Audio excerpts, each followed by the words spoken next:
Good morning, everybody. My name is Don Daniel, founder of P.I.L.L Method International, a better way to eliminate debt. And today's show is going to be awesome. We're going to be talking about other payment methods today. All right. Other payment methods versus the P.I.L.L method and what's going on there. You've heard of biweekly payments and let me see here. Let me see here. All right. There we go. I've got some other things going on here I need to get rid of. All right, good. There we go. All right, folks. So you've heard of biweekly payments, velocity banking.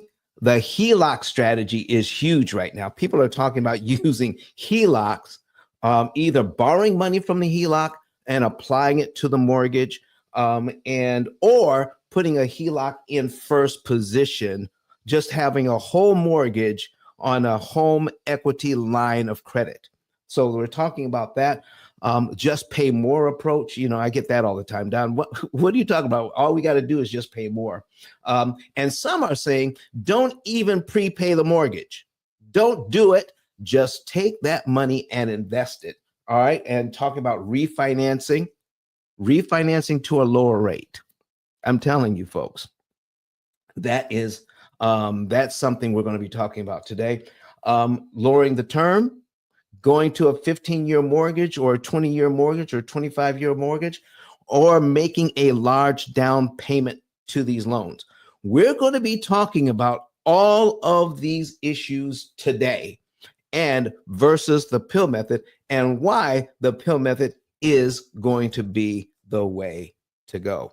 So listen, if you are ready to engage in this conversation, all right, I need you first of all to go ahead and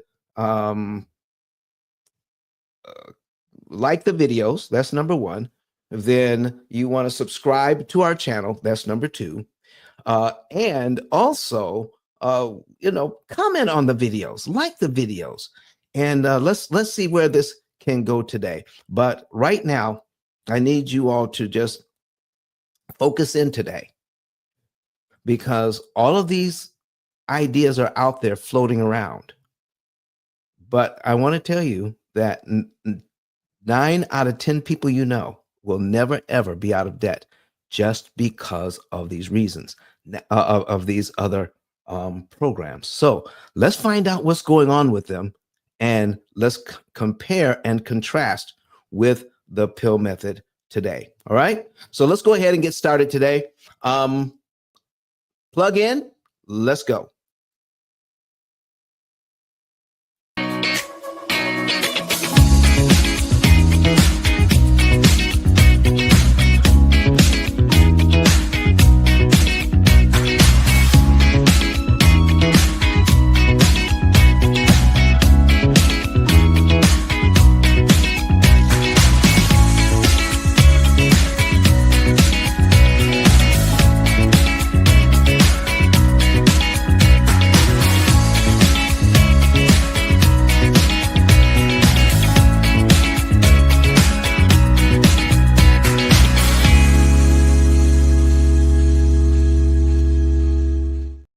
All right, welcome back.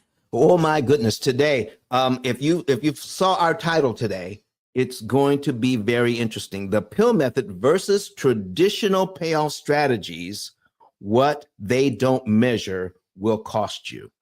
Let's go ahead and identify some of these right now. We're going to add them to our stage. All right, now I've highlighted some of the most popular ones. So let's go ahead and blow this up just a little bit more. So we're going to add to this. All right, blow it up a little bit. Biweekly payments, folks. You've heard of biweekly payments and what that means. We're going to go over that because I had somebody challenge me on that not too long ago on biweekly payments, saying that everybody can use a biweekly payment, because if you use the P.I.L.L method, you need discretionary income. All right.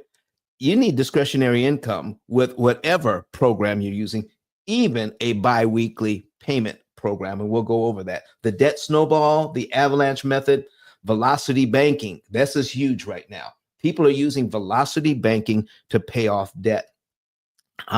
And it works. HELOC, the HELOC strategy, using HELOCs to and we'll go over why you can use a HELOC at a higher interest rate, borrow money from your HELOC, even if it's a higher interest rate, and by applying that money to your mortgage, you can save interest even though you're borrowing from a higher interest rate. But don't let that fool you. All right. It does work, but there are some inherent problems with that as well. Okay. Hi, Princess. How are you doing this morning? Go ahead and tell us where you're from, everybody. Just pay more is another approach. Don't prepay, just invest mentality. I've had people talk to me about, well, Don, why would I prepay a mortgage when I can take that money and invest it and make 10, 15, 20%? We'll talk about that. All right. Refinancing to a lower rate. I'm going to tell you right now. Hello, Princess from Atlanta, Georgia. All right. If you all want to see what's going on, go to YouTube. You can click on the link above. You can use a different device if you choose, and go to YouTube so you can see what we're talking about today. All right. Make a large down payment. Now, let's get into the very reason first why these programs are problematic. Okay. Now, all of you know that you can pay more. You can prepay a mortgage. You can pay it off sooner. You can pay off your credit cards faster. You can pay off your car loans faster. You can do all of these things a lot faster. You can. All right.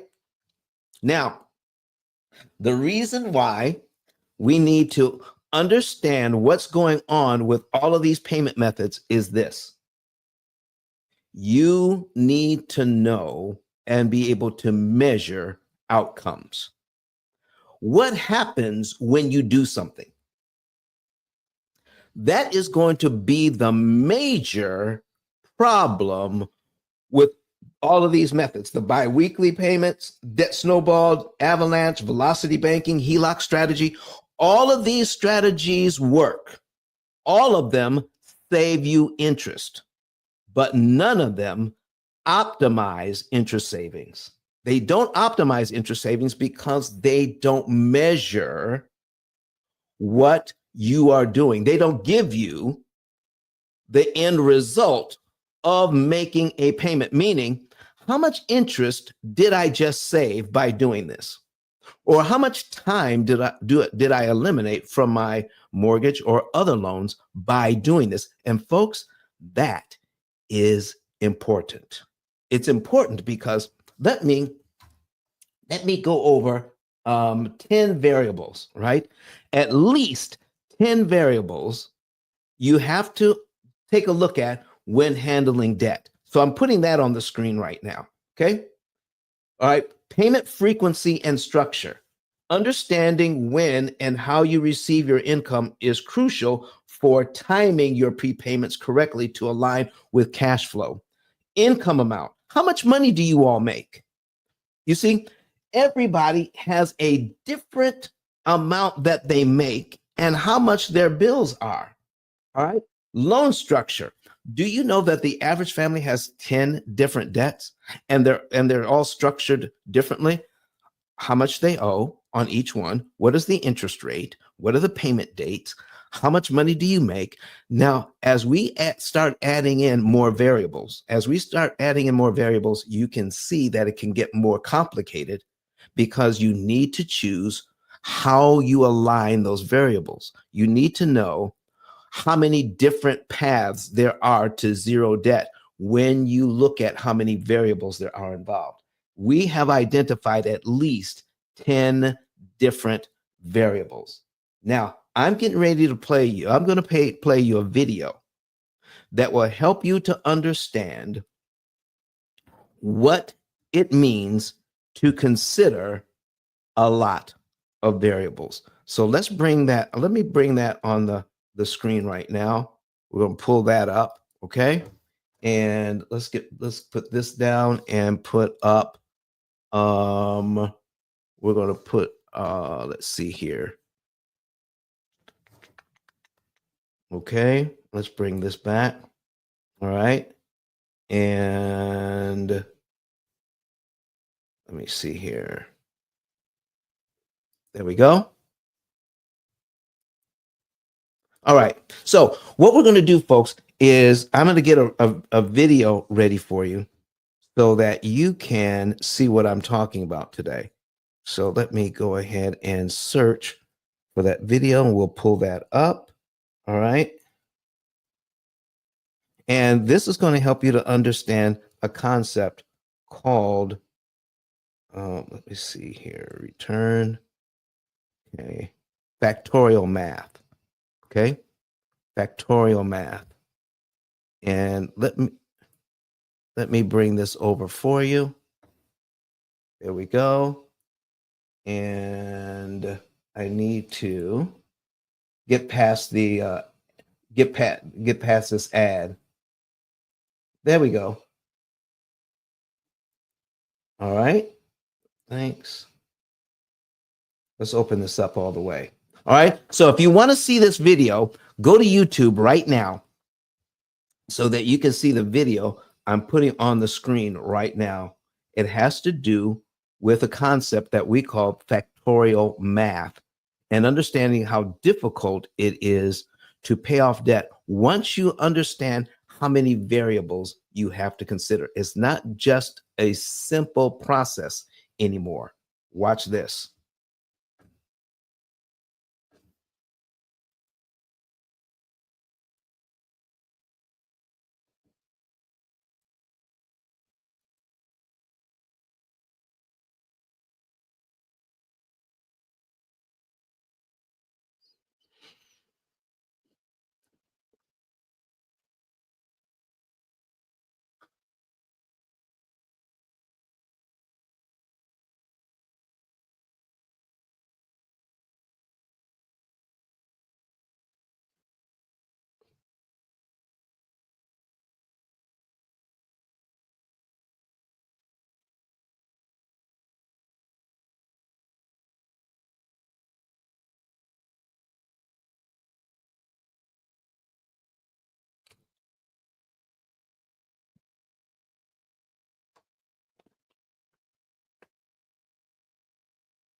Okay, they're telling me there's no sound on YouTube. Okay, so let me see about fixing that for you guys. Okay, all right. There's no sound on YouTube, and maybe we'll get a chance to come back to that video. But thank you for letting me know. All right, thank you for letting me know that. So let me go to this, and maybe we can work out that video a little bit later. Okay. So let's take this off. All right. And bring me back. All right. So here is, now I'm going to, let me see here. Let's talk about this. Okay. It's talking about factorial math. And let me do this another way. All right. So if we have three variables, okay, three variables, that's 3 factorial. You can put a number, if you're going to Google this, you put 3 exclamation point. All right. 3 factorial means there's 6 different ways that you can look at 3 variables. All right. So how does a mathematician look at it? They look at it as, let me put this on the screen for you. They look at it as 3 times 2 times 1, meaning there are 6 different ways to look at a problem, but one of those ways is the right way out of all 6. Okay. When you're looking at paying off debt, how many things do you have to consider when you're paying off your debt? Do you have to consider the interest rate on each debt, on which one you attack first, second, and third? Do you have to consider how much you owe on each debt? Do you have to consider how much money you're making? Do you have to consider how much money you have left over after paying all of your bills? Do you have to consider what day of the month you make those payments on? All of those things matter when you're trying to eliminate interest, because interest is the problem with all of the debt. Now, we've identified, let's do, so there's actually more than 3 variables. There's actually, let's go ahead and put in 5 different variables. Okay. If we did 5 exclamation point, that's 5 factorial. Okay. Now with 5 factorial, that means there are 120 different permutations, meaning there's 120 different ways to look at your debt if there were only 5 variables to consider. Okay. If you have 10 variables, let's go ahead and do 10. Okay. If you have 10 different variables, 10 exclamation point, now we're talking about 3,628,800 different permutations, or how many different paths to zero debt when you look at all of your debt and the money that you have to deal with, the interest rates, and when to make these payments. There are over 3,628,000 different paths to zero debt. One of them saves you the most money. One of them. Which one is it, ladies and gentlemen? Which one out of 3.6 million different ways to look at debt? So let's take a look at, let's go back to our different ideas here on how to pay off debt. Okay, let's bring that back. Okay, let's take a look at biweekly payments first. So what is a biweekly payment and how does it work? So I'm going to put on an amortization schedule, and we can look at biweekly payments by understanding an amortization schedule. Okay, so let's bring up, let's see here, Brett Whistle. Now, if you want to do this on your own, you can. So I'm going to bring up Brett Whistle. We're going to put in a $400,000 mortgage, okay, at 7%. There we go. Now, we're going to try to understand biweekly payments from this point of view. First of all, let's understand what prepayment actually does. Most people have no idea that when they prepay, they don't know their outcome. Meaning, what happens when I do? If I put an extra $100 on my mortgage, what does that really mean? If I put $500 extra on my mortgage, what does that really mean? So let me start by asking you all this question. If all of your debt was 0% interest, okay? If all of your debt was 0% interest, would there be any financial advantage to paying the debt off early? Okay, the answer is absolutely no.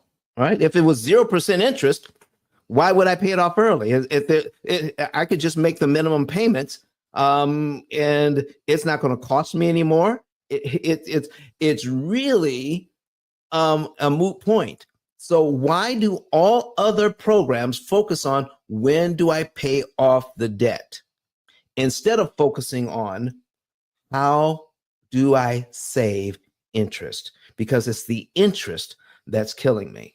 All right. So let's take a look at this, ladies and gentlemen. We're going to take a look at this $400,000 mortgage and the fact that it's at 7%, but the bank wants $558,000 in interest on that. Folks, that's not 7%. That's 139.5%. All 7% mortgages for 30 years are let me put this on here. Let me change this up. Okay. They're all 139.5% mortgages. You're going to pay way more interest than you borrowed in principal. All right. So let's take a closer look at this and find out what happens when you prepay. I'm just going to go over one step in the process. If you don't know what happens when you prepay, that means you're not measuring. If you're not measuring your outcomes, none of these other programs measure outcomes, and that's the major problem. When you put money on debt, you need to know how much interest you save. So in this case, let's just look at payment number one. Okay.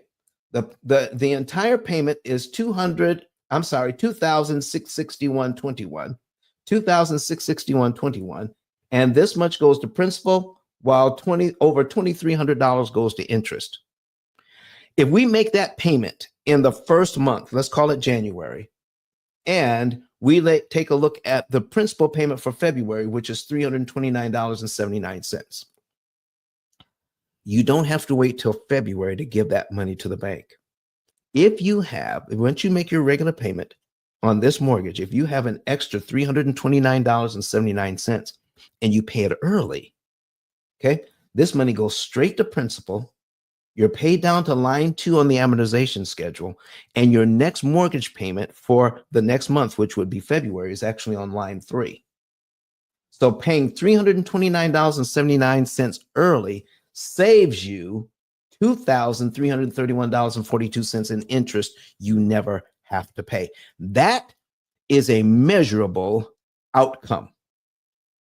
Would it be helpful to you to know that if I pay $329, if I got $329 in my savings account, that's making me like 1/10 of 1%. If I put it on the mortgage, it's gonna save me $2,331.42. Now, let's take a look at the return on investment here. Okay, $2,331.42.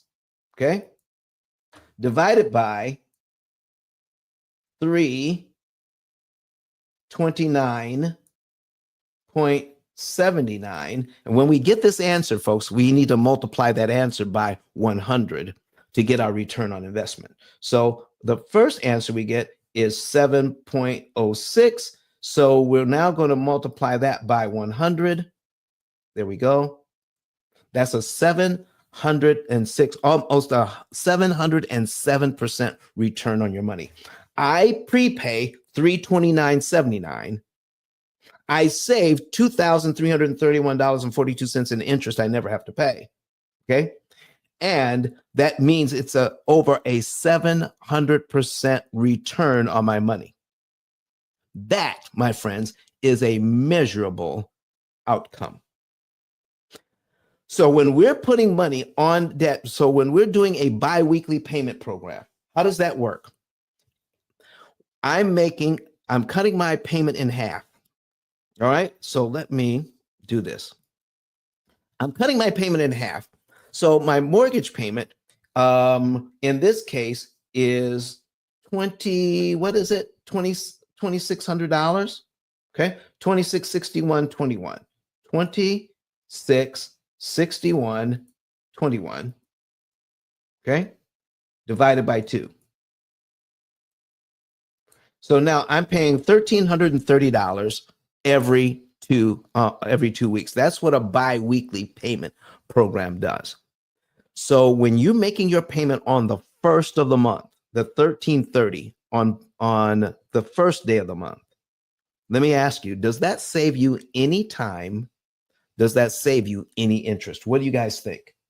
When you cut your payment in half and you make that very first payment, does that save you time? Does that save you interest? Put it in the chat. Let me know what your answer is. Put it in the chat or come up if you are in if you're in Clubhouse, come up to the stage and let's talk about it. Okay? Does that save you money? Well, let me tell you, it doesn't save you a dime. It doesn't save you anything. Mortgage companies or your bank or your credit union, when you sign up for a mortgage, they only accept full payments.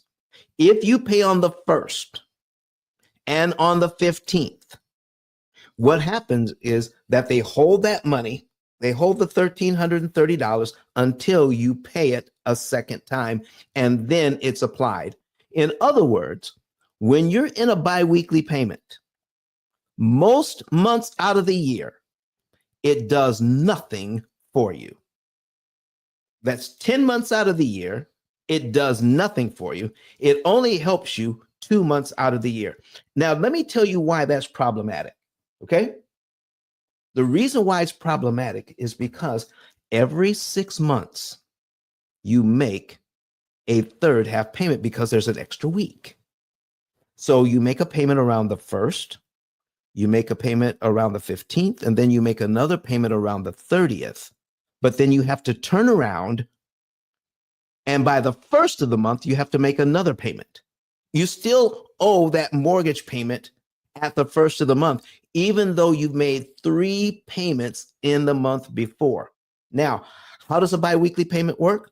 Every 6 months, you make an extra half payment, which means when you add it all together, that means 13 payments a year.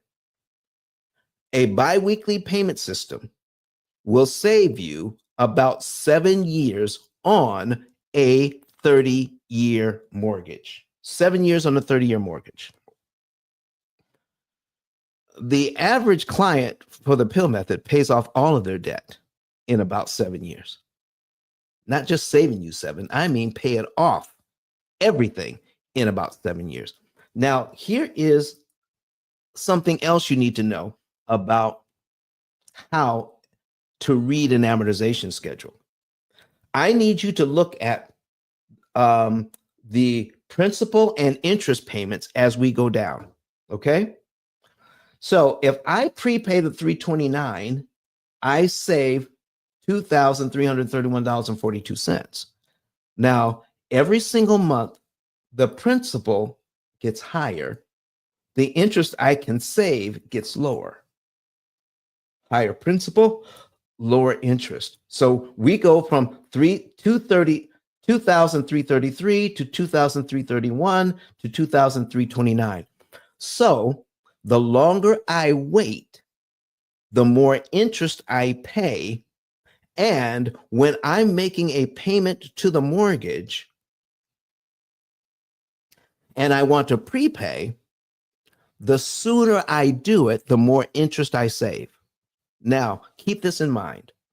Pay more interest, you stay in debt longer. Pay less interest, you get out of debt sooner. Does that make sense to you, everybody? So if I'm in a system that says every 6 months, you'll be able to put money on debt, I need you to watch what happens, okay? If I wait 6 months and I do the $337.55, I can only save $2,323.66. Okay. And then I wait another 6 months. Now it costs me $349 to save $2,311.67. So if I'm in a system where I have to wait every 6 months, then I'm paying the most expensive interest payments, and I'm not doing anything about it 10 months out of the year. 10 months out of the year, I'm paying expensive.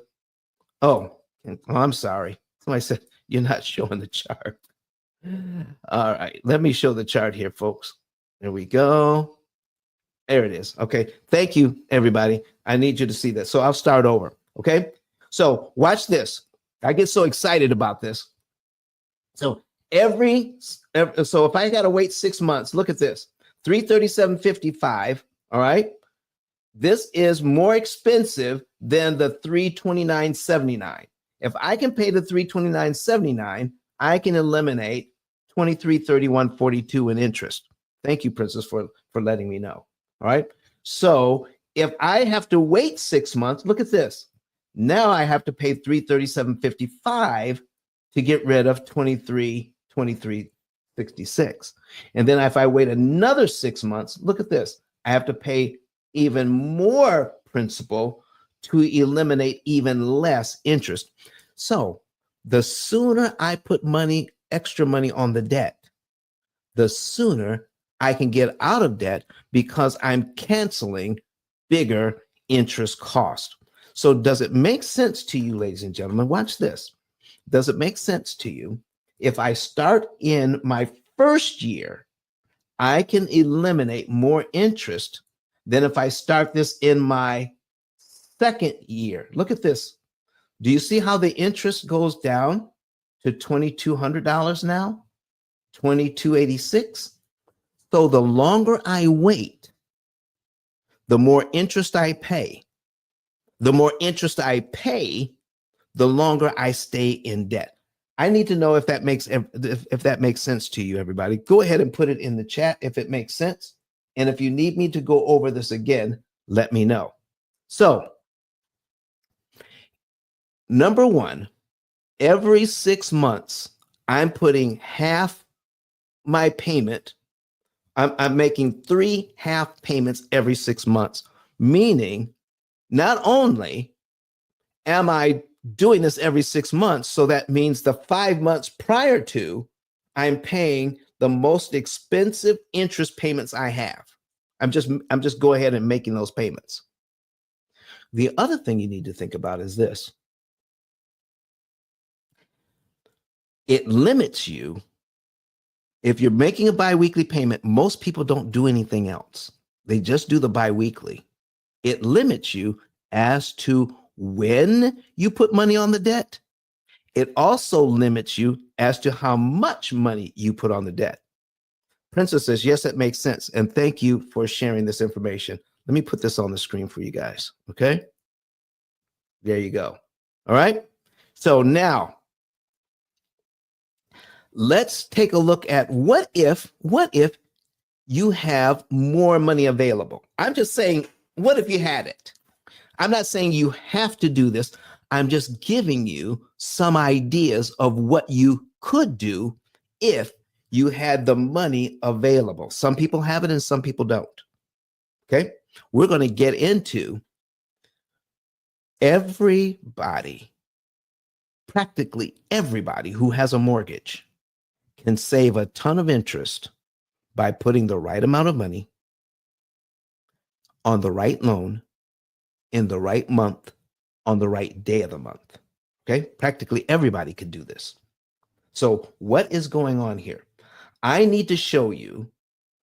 So cumulative principal and cumulative interest. This is why I use Brett Whistle, because I get to see how much principal and interest I'm paying for any particular point in time. So if I take a look at 1 year, if I take a look at 1 year, if my, let me put this here, put my calculator back on the screen. Okay, there it is.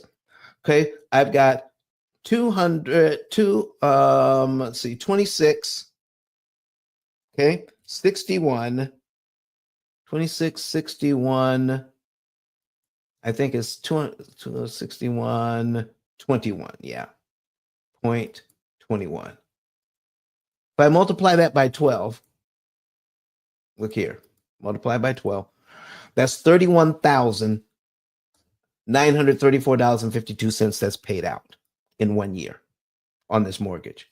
Out of that, let me take a look at this. only $4,000 of that money gets applied to the debt. What happens to the rest of that money? $27,871.29. $27,800 is interest. It goes up in smoke, ladies and gentlemen. So let me ask you, how fair is it that you have to pay out, if this is your mortgage, that you have to pay out $31,900, nearly $32,000 of your hard-earned dollars in 1 year,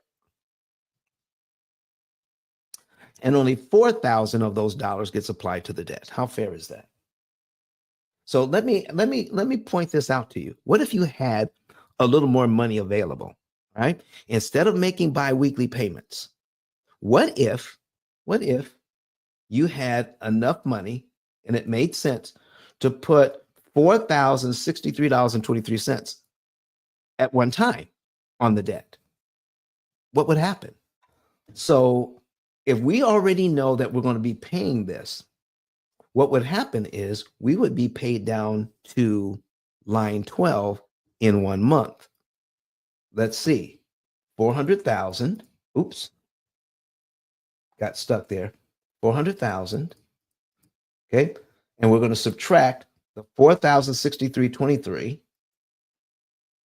4,063.23 equals $395,936.77.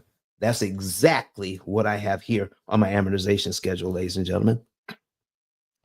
So in other words, I can pay it down to there in 1 month instead of over 12 months.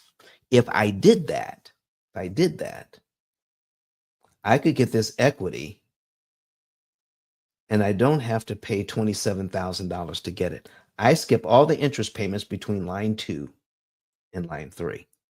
So a biweekly payment doesn't tell you that if you have extra money or how much extra money you can put on your debt to eliminate boatloads of interest. This program, the biweekly payment program, does not measure outcomes. And you cannot optimize what you cannot measure. Keep that in mind. And I need you all to write that down. You can't optimize what you can't measure. And traditional payment programs that are given to you by the banking system do not want you to measure your outcomes. When you're not measuring, you can't optimize.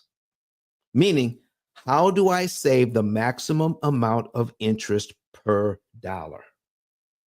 Okay, I need somebody to come to the stage, raise your hand, and come on, raise your hand and ask some questions. Gil Anderson gives me a thumbs up on that. Okay, so that is what you need to understand about all of these other programs.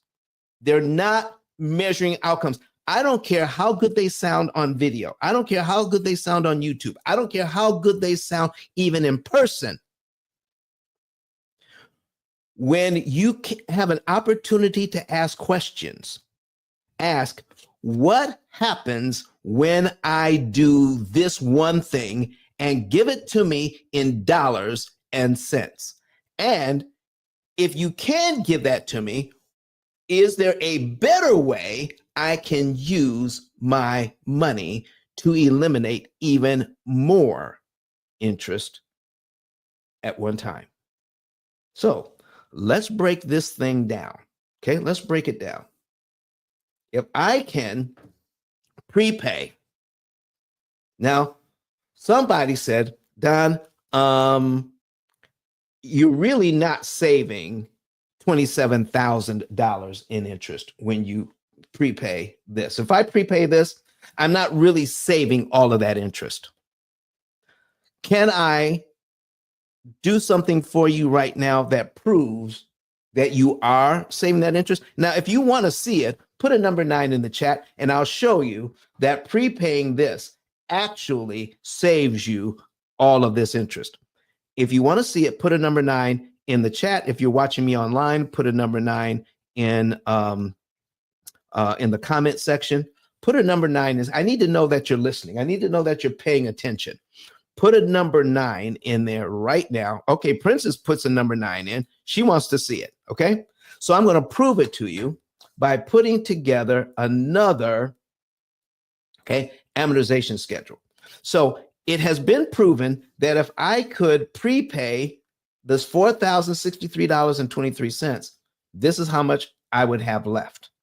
Okay, $395,936.77. So let's do the math. Everything we tell you here at the P.I.L.L method, we will show you the math. So we're going to copy this. This is how much we have left to pay. Okay, copy it.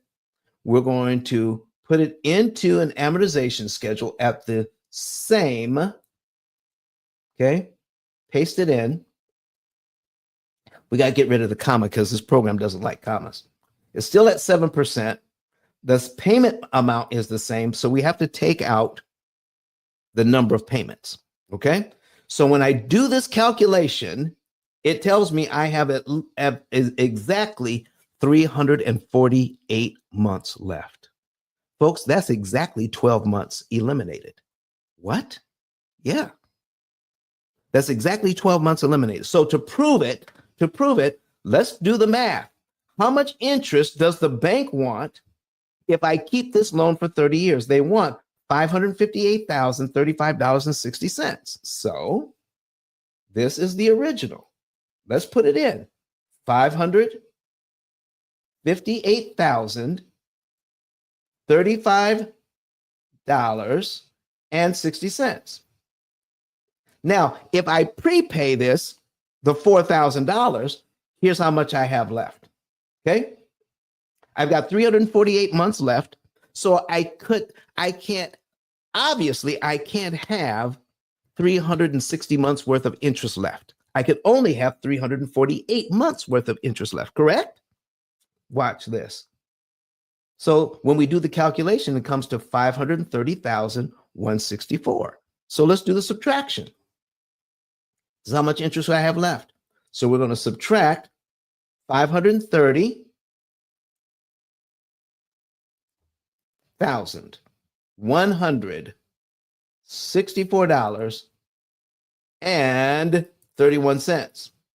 It comes to exactly $27,871.29. That's exactly how much interest we're saving. I need you to take a look at this.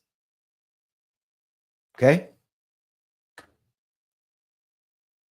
If I prepay this, look at this. Let's put that back on the screen.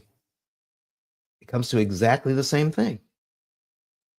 $27,871.29. Now, somebody's going to point out, well, what about the interest in the first month? So let's point that out.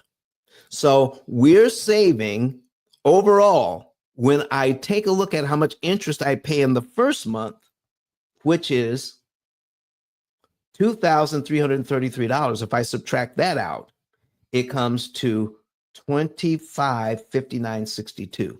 So the actual amount of interest saved, if I prepay $4,063.23, is $25,559.62. If I said this a different way, it would look like this. If I make these payments exactly like the bank wants me to, it will cost me $27,871.29 to pay my mortgage down to here. If I give them this $4,063 up front on line 1, it only costs me $2,333.33 to pay my mortgage down to here. Folks, that is a huge difference. Why do I want to make a biweekly payment when I can find out for myself, because this is an individual thing, what is the right amount for you and the right timing for you to make a payment to your loan? And how much money should I pay? And what month should I pay it in? What day of the month should I pay it on to save the maximum amount of interest per dollar. Okay, so let's bring this back. So that's biweekly payments. Let's talk about velocity banking. Okay, velocity banking. Now, some people watch these videos and say, if I can take some money from a credit card or a line of credit and apply it to the mortgage, this would save me a ton of interest. And it does save you interest. But what we don't know is how much. Okay, but let me give you the overall basics of this. And if we're talking about credit card or line of credit money, I'm going to give you an example of why this works. Okay, it does work. It's just not efficient. So let's just say I can borrow money at 10% and put it on this mortgage at 7%. I can borrow 10% money and put it on this mortgage. Now, let me ask you, does that sound like it's a good idea to borrow money that cost me 10% and put it on a mortgage that is 7%, and it's going to save me money overall? This is why that works. And I'm going to have to show you the numbers. Okay. So what we're going to do is put on, let me get rid of some of these. All right. There we go. All right. I'm going to put on another amortization schedule. All right. And I'm going to borrow $10,000. Okay. So $10,000 from my line of credit or my credit card. And it is 10%. Uh-oh. Maybe that's not high enough. Somebody give me an interest rate. All right. You give me an interest rate. The first one that gives me an interest rate, I'll put it in here. I'm borrowing money at what interest rate? So whether you're online or on Clubhouse, all right, put an interest rate in for me so I can do this. This example. What interest rate would you like to see? Okay. Give me an interest rate. I was going to use 10%, but I think I should use a higher interest rate. Put one in there for me. Come on, folks, participate. Not going to kill you. All right. Nobody on Clubhouse wants to put in. Okay, 13%. Okay, thank you. I'm going to use 13%. Thank you, Carolyn. Appreciate you. All right. So if you want to see this, go to YouTube so you can see it. Okay, 13%. Okay, 13%.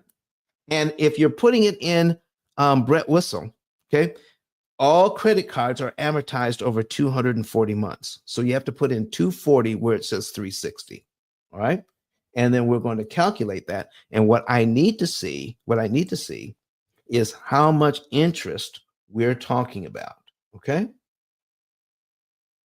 Okay. At 13%, okay, at 13%, the first interest payment is $108.33. $108.33. That's how much interest we have to pay for that month. Now, if I multiply, let's pretend it takes a whole year to pay off this $10,000. Okay, it takes a whole year to pay off the 10 grand. And every time I make a payment, the amount of interest that I have to pay actually goes down. We know that to be true, but let's just say it doesn't. So we're going to take our $108 and multiply it by 12. $108, I'm just rounding it off here. 108 times 12. Okay, equals $1,296. So let's just say we decided we can, now the only way that this could actually do this is if we had a borrowed money on a 0% card for 12 months and we didn't pay it off all at one time, we would owe the bank $1,296. Okay, so does anybody want to pay $1,296 interest on a credit card? Nobody does that. Nobody wants to do that. But if I borrowed money If I borrowed this money, $10,000 from this credit card, the most it can cost me for having it for an entire year is $1,209. Let's call it $1,300. $1,300. That's all. That's as much as it can cost me. But if I take that money and I put it on this mortgage, I need you to see something here. If I take that money and put it on this mortgage, let's go down to $10,000. Let's be right in here. Line 28, somewhere between line 28 and line 29.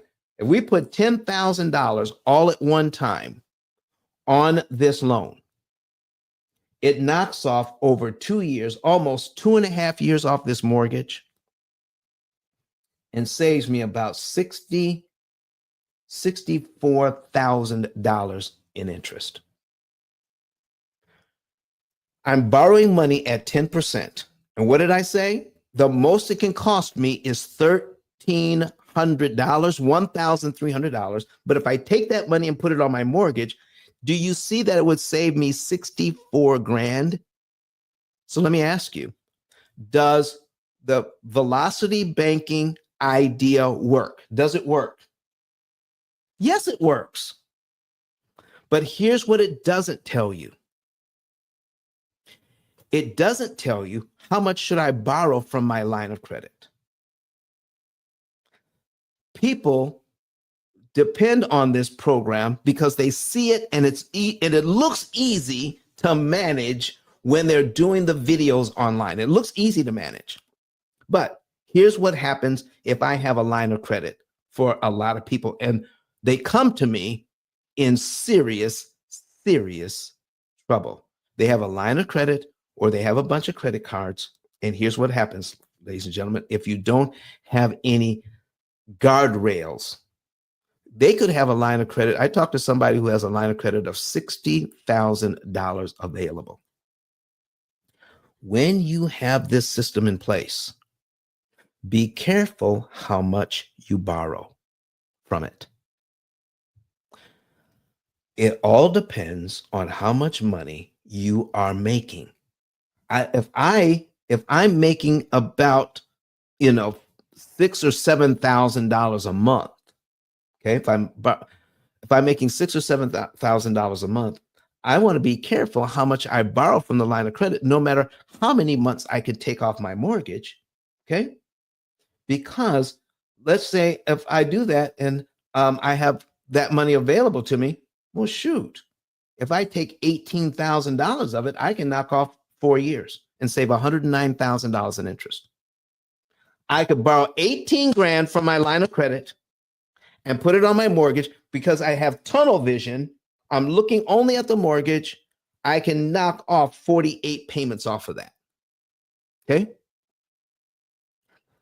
But how long would it take me to pay back the $18,000 to the line of credit? And here is how it is explained. If I'm making $7,000, I would take my $7,000 and I would put it on my line of credit. Okay, instead of putting it in my checking account, I take my $7,000 and I put my money on the line of credit. If I owe $18,000, that means I'm paying interest on about $11,000. Now I have to pay my bills. Okay, let's say my bills come to $6,000 a month. Okay, $6,000 a month. If I do that, then that means $1,000 of my money stays in the line of credit. And now I start off my next month not at $18,000 that I owe. I start out at $17,000 because every month I put in 7 and I spend 6 on my bills. But guess what happens to a lot of people, ladies and gentlemen, when they try this method? It only works if you spend less than you make. If I put my money in a line of credit that has $40,000 available to me, somehow I lose sight of the fact I only put $7,000 in, And it is hard to stop at $6,000 that I'm spending that month.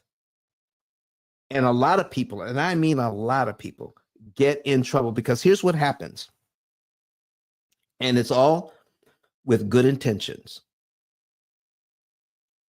If there's an emergency, and there will be emergencies, I have this money available to me.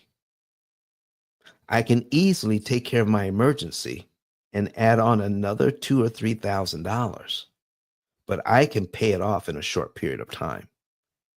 But guess what? They don't pay it off. And most months out of the year, that balance on the line of credit, instead of going down, they put that initial payment on the loan, and they know that they can't keep borrowing from the line of credit to put on the mortgage. They know that. So what happens is they're waiting for the line of credit balance to go back down closer to zero. But instead of that, it keeps climbing. They owe $18,000, then $19,000, then $23,000, then $25,000, then $30,000 on their $60,000 line of credit. It keeps creeping up instead of paying down, and they never put an extra dime on the mortgage. Plus, they have more to pay to the line of credit. Not only are they paying on the mortgage, now they're paying on the line of credit on a balance that keeps on growing. I see that a number of different times. So let me look for I'm going to look for something here. I'm going to show you one of my clients that actually came to me with this problem. Okay. Here it is. Look at this. Okay. They ended up with $73,000 on credit cards using Velocity Banking. This is how much they owe. The balances kept growing, so they got another card. It says, well, I got in trouble with this card, so let me get another one. They ended up with 10 cards owing $73,800 at an average interest rate of 23% on each. What? Can I show you another one? Here's another one. Let me see here. Okay, that's one. Velocity Banking.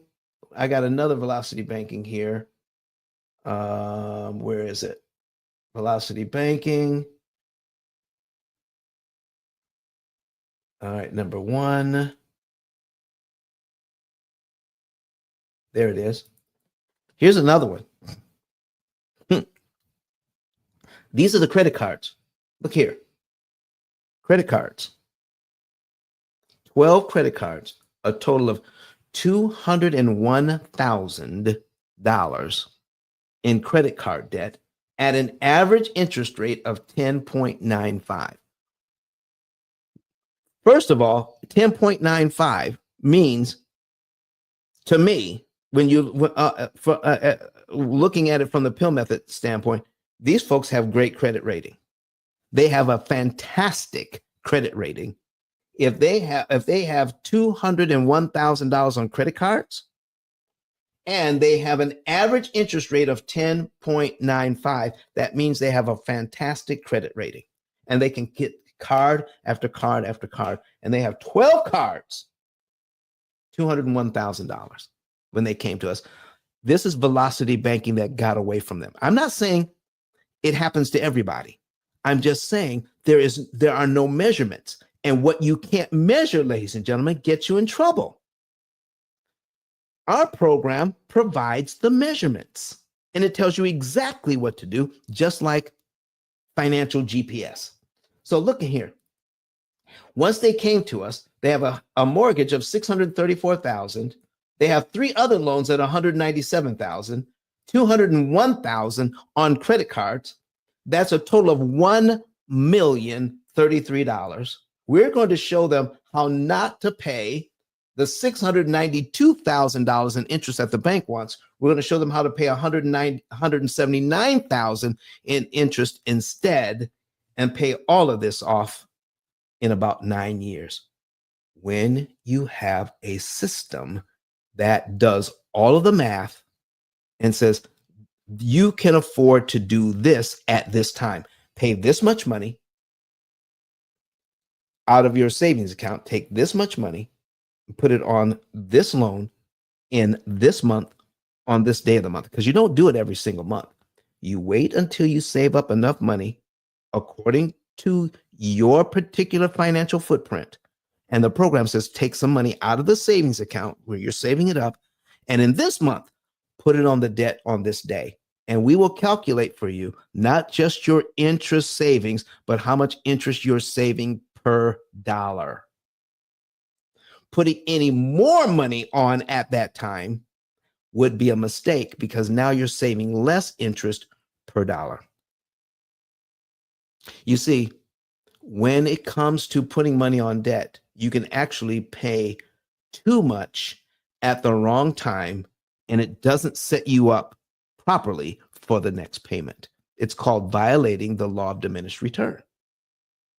So paying the right amount when you're optimizing interest savings, the idea is to pay the least amount out of the money that you have to maximize interest savings. You want to put low energy into something to get a high output.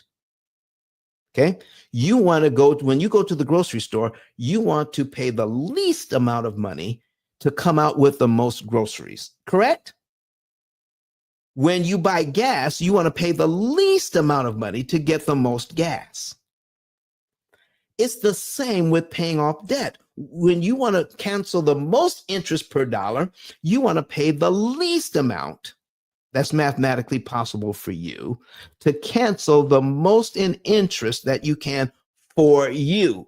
And each person is individual. So people call us all the time is, Don, how much money should we put on our debt monthly?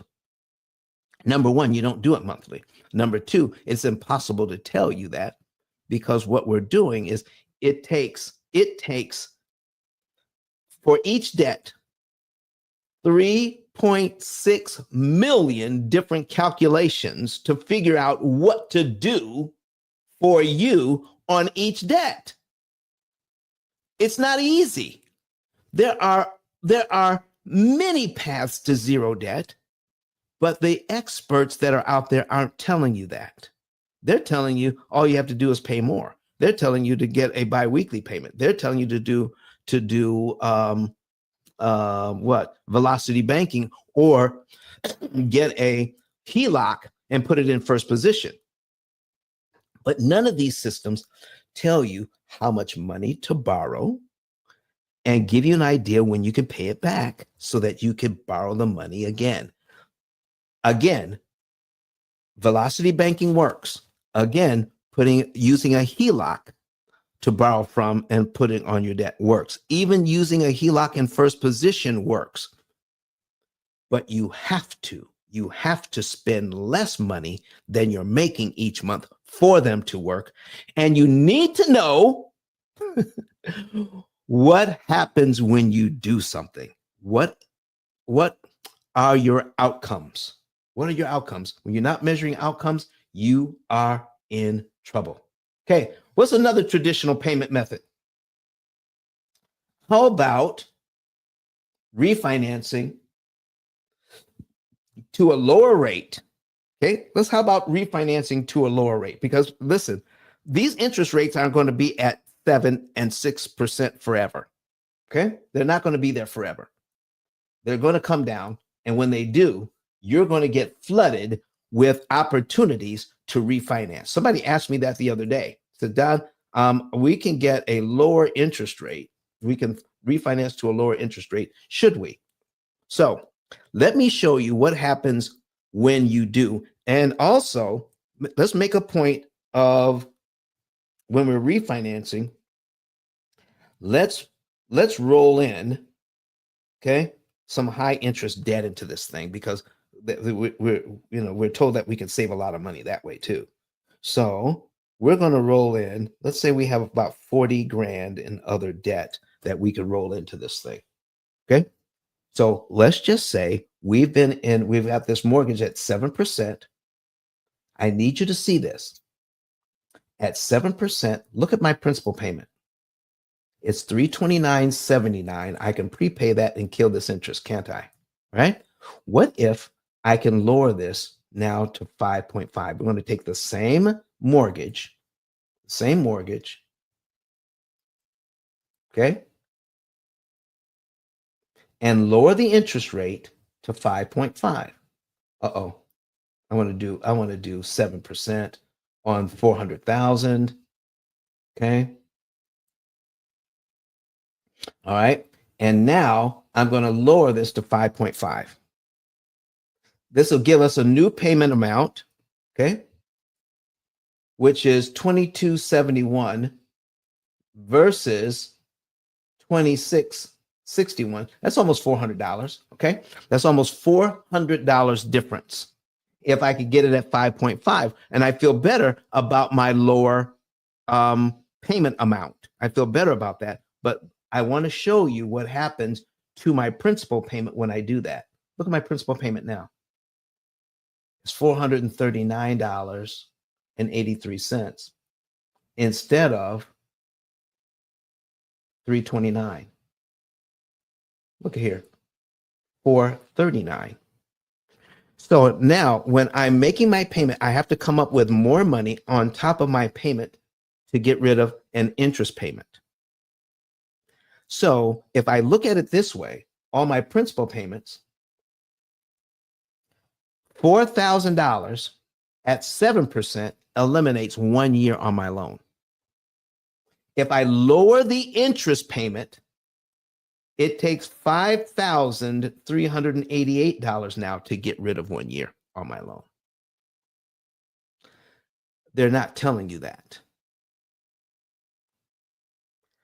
Refinancing to a lower interest rate makes it harder to pay the loan off cheaper and faster because your money doesn't work as hard for you when you're placing it on principal, and nobody tells you that. Okay? So what if what if something miraculous could happen? And I can go from 7 down to even 4.5. Let's change it to 4.5 because you could actually buy a rate down. You could buy it down. 4.5. Let me show you what happens when you do. Now your payment is $2,026, almost $600 less. Okay, about $600 less a month at 4.5. Look at this. Look at your payment. Look at your prepayment now, $528.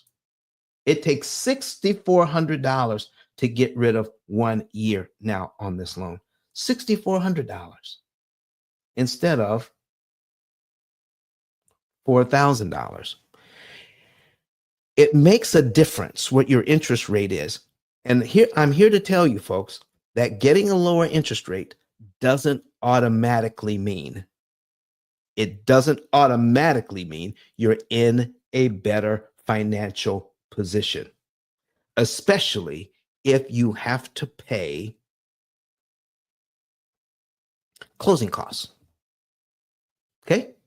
So let's just say, let's do a real life situation here. Let's just say I was in this loan for 5 years. Most people refinance after 5 to 7 years anyway. Okay? That's why they never get out of debt, because Americans don't have 30-year mortgages. They refinance every 5 to 7 years. So they have a string of 5 to 7 year mortgages until they die, whether they're refinancing or just getting a new mortgage. Okay? Every 5 to 7 years. This is why when you retire, you still have a mortgage with mostly all 30 years left. Okay? Do you guys get that? Do you understand that? Okay. So here is what I'm saying. Let's just say after 5 years, okay? After let's go to 7 years. Okay. That's 84 payments. First of all, I think everybody, when they're refinancing, okay, they should see how much interest they've paid already. In this case, this person who's been in this loan for 7 years paid this loan down by $35,000, but paid $188,000 in interest already. This is where the banks want you. This is what we call inattentional blindness. You're blind to what you're not paying attention to. How much interest are you paying each month? We call it interest consumption at the P.I.L.L method. How much interest are you consuming each month? Most people I talk to have no idea. And when I show them after they've been in this payment for 7 years, how much interest they've actually paid, they are floored. They are knocked out. They just cannot believe that they paid $188,000 in interest just to pay the loan down by $35,000. And when they add it all up, that's like 220,000 in paid out just to pay the loan down by 35 grand. That's ridiculous. You don't have to do that. Okay, so let's see how we can manage interest cost a lot better. But let me show you this. Let's go ahead and refinance this. So we're at $364,000. So we're going to copy that. We're going to duplicate this tab. We're going to put in our new amount, $364,000. I'm going to show you what happens when you refinance this. Okay. And so we're going to paste it. Okay. We have to do that. Now, let's just say we can get it at 5.5. Now, you have closing costs. Let's say it's $10,000. So it's not $364,000 anymore. It's $374,000. Okay. And our new payment is $2,126.88. We like that. Okay. But number one, most people who refinance get a new 30-year mortgage, over 90%. So if you've been in this loan for 7 years already and you refinance to a new 30-year mortgage, does that mean you have a 37-year mortgage now? It most certainly does. So not only that, but now they got to pay back the $10,000 in closing costs. 10 grand in closing costs here. By the time they pay off the first 10 grand, it takes 24 months to pay off 10 grand. And how much interest did they get charged on the closing costs that they rolled into the loan? You see, they never ask you to pay the $10,000 up front. They ask you to roll it into your mortgage. You just paid $40,000 interest on a $10,000 loan in just 2 years. Would you do that under any other circumstances? Because you see, we were at $364,000. To get back to our original $364,000 takes 24 months. Let's not even look at the fact, oh my gosh, that we can roll in some money into this thing. All right. So now we have, because we have a lower interest rate, somebody talked us into not only $374,589.70. Okay. Listen, why don't you roll in like $40,000 of your high interest debt into this thing? Okay. So we're going to add $40,000. We can do that because we're getting it at high interest debt. We're getting it at 5.5% now. At least that's what we think. So now, okay, equals, okay, 414,589.70. Okay, so let's put that in. 414,589.70. Oops. Okay, so now we owe more than what we started out with. Okay, we take that payment out, we get a new payment. Okay, so now we have $10,000 worth of closing costs in here, plus another $40,000 in interest costs. So to get back to our original $364,000, how long does it take us to get back down to 364,000? Okay, here. So we go back down, we go 364,000.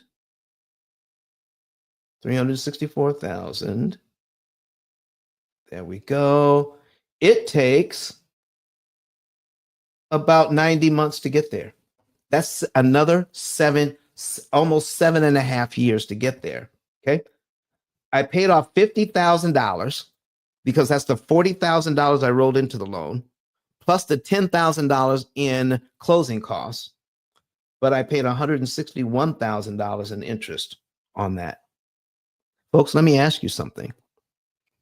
If you borrow $50,000 from somebody and you pay it back and you pay them $50,000 in interest, isn't that 100% interest? If you pay them $100,000 in interest, isn't that 200% interest? If I pay them $150,000 interest on $50,000, isn't that 300% interest? Everybody who refinances does this. To pay off high interest debt, putting it in the mortgage, when it's amortized, even at 5.5%, just don't do it. Don't do it. It's not worth it. They're charging you. This is a person with perfect credit paying 300% interest on a loan, and they don't even realize that they're paying 300% interest. They're not measuring. We're not taught to measure.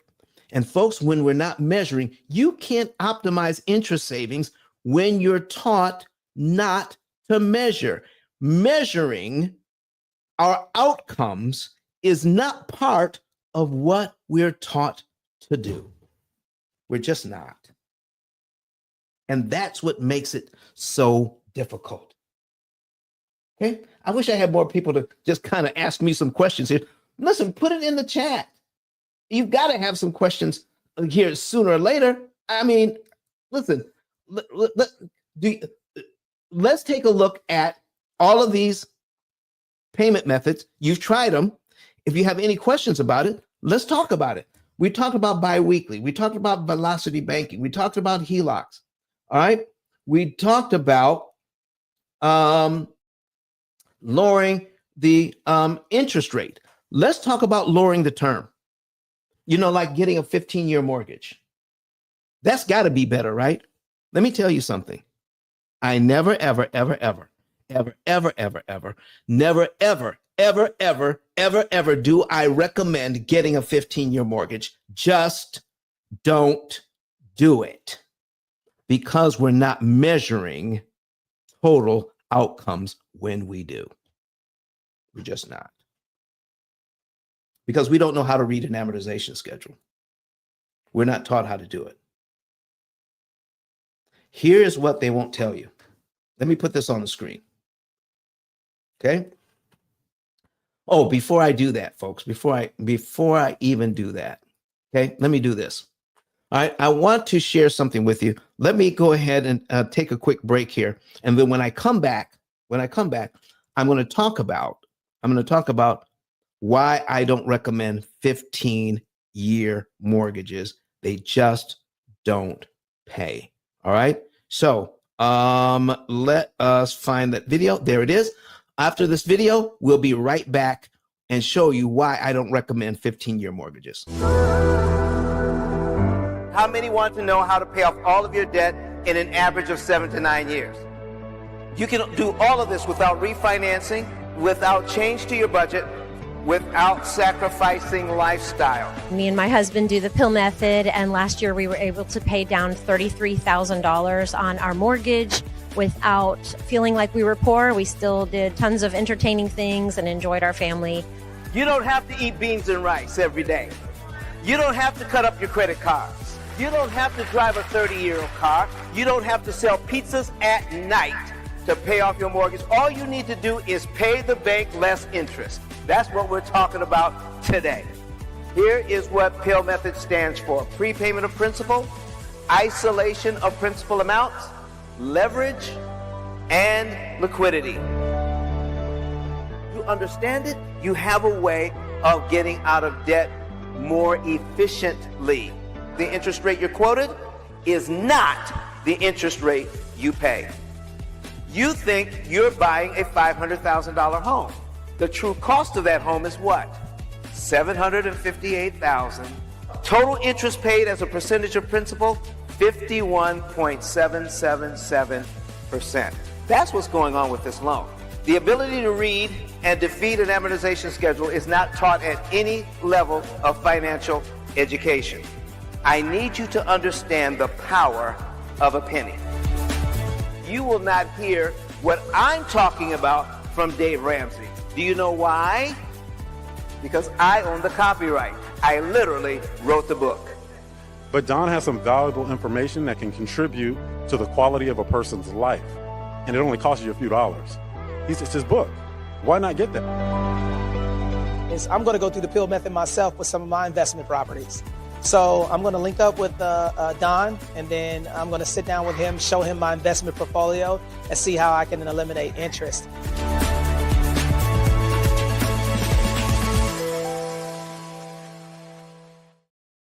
So, folks, I've got it crawling across the screen. If you want to get a savings and earnings report for yourself, go to ice10k.com, ice10k.com, and click on the button that says Get a Savings and Earnings Report. You can know the month, day, and year you can be debt-free. So let's go back to, let me put up my thing here, and we're going to go back to, let me see here. Let me do it this way. Okay. No, I don't want that one. Okay, there we go. And I'm trying to get my right graphic here.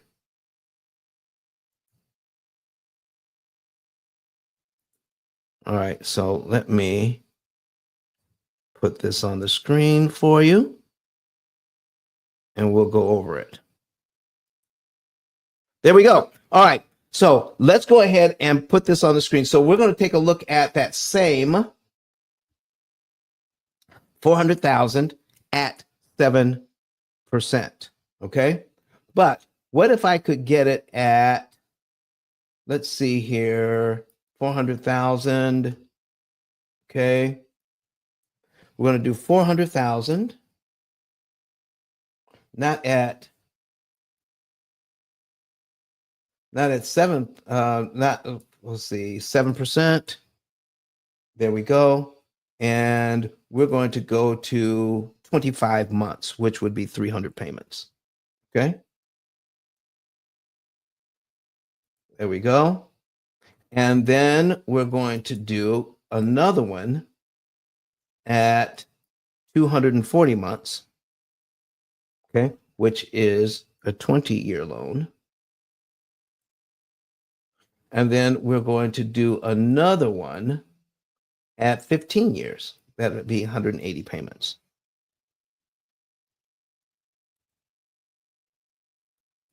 Okay. All right. Wait a second. 180. There we go.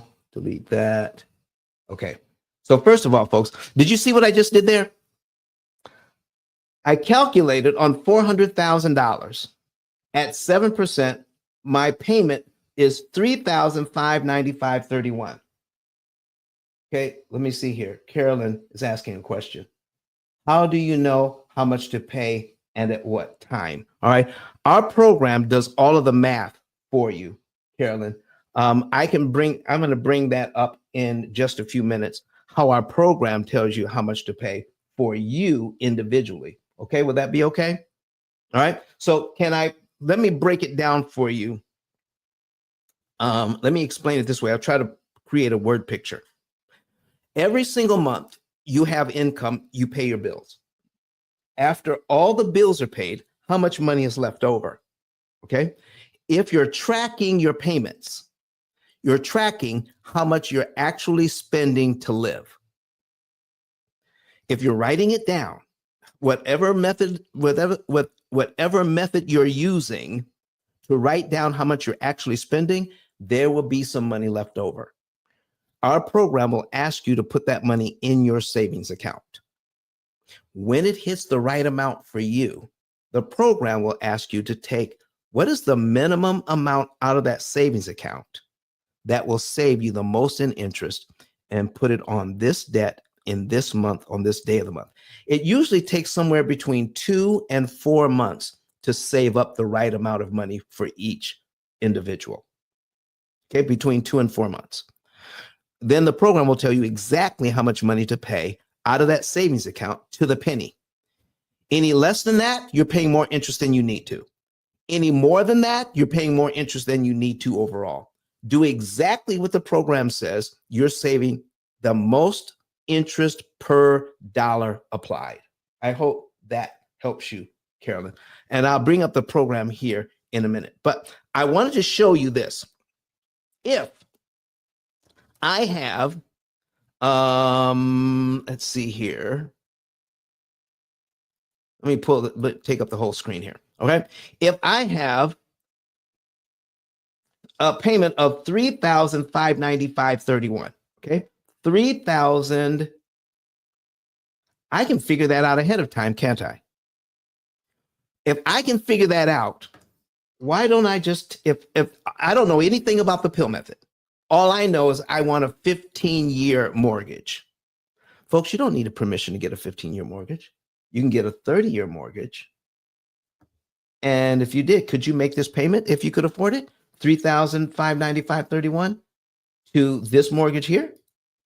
Could you do that? You don't need permission to have a 15-year mortgage. Just figure out how much the payment would be and make it. Now, what happens if things get tight? What happens if there's some financial reversals?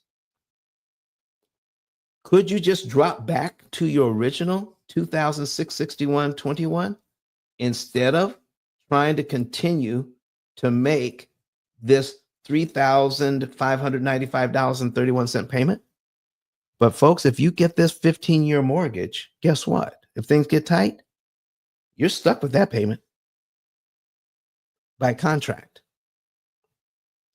So never, ever, ever get a 15-year mortgage. Now, let me show you the most important thing you need to know about all of these mortgages that no other mortgage professional will show you or has ever shown you because they don't know it themselves.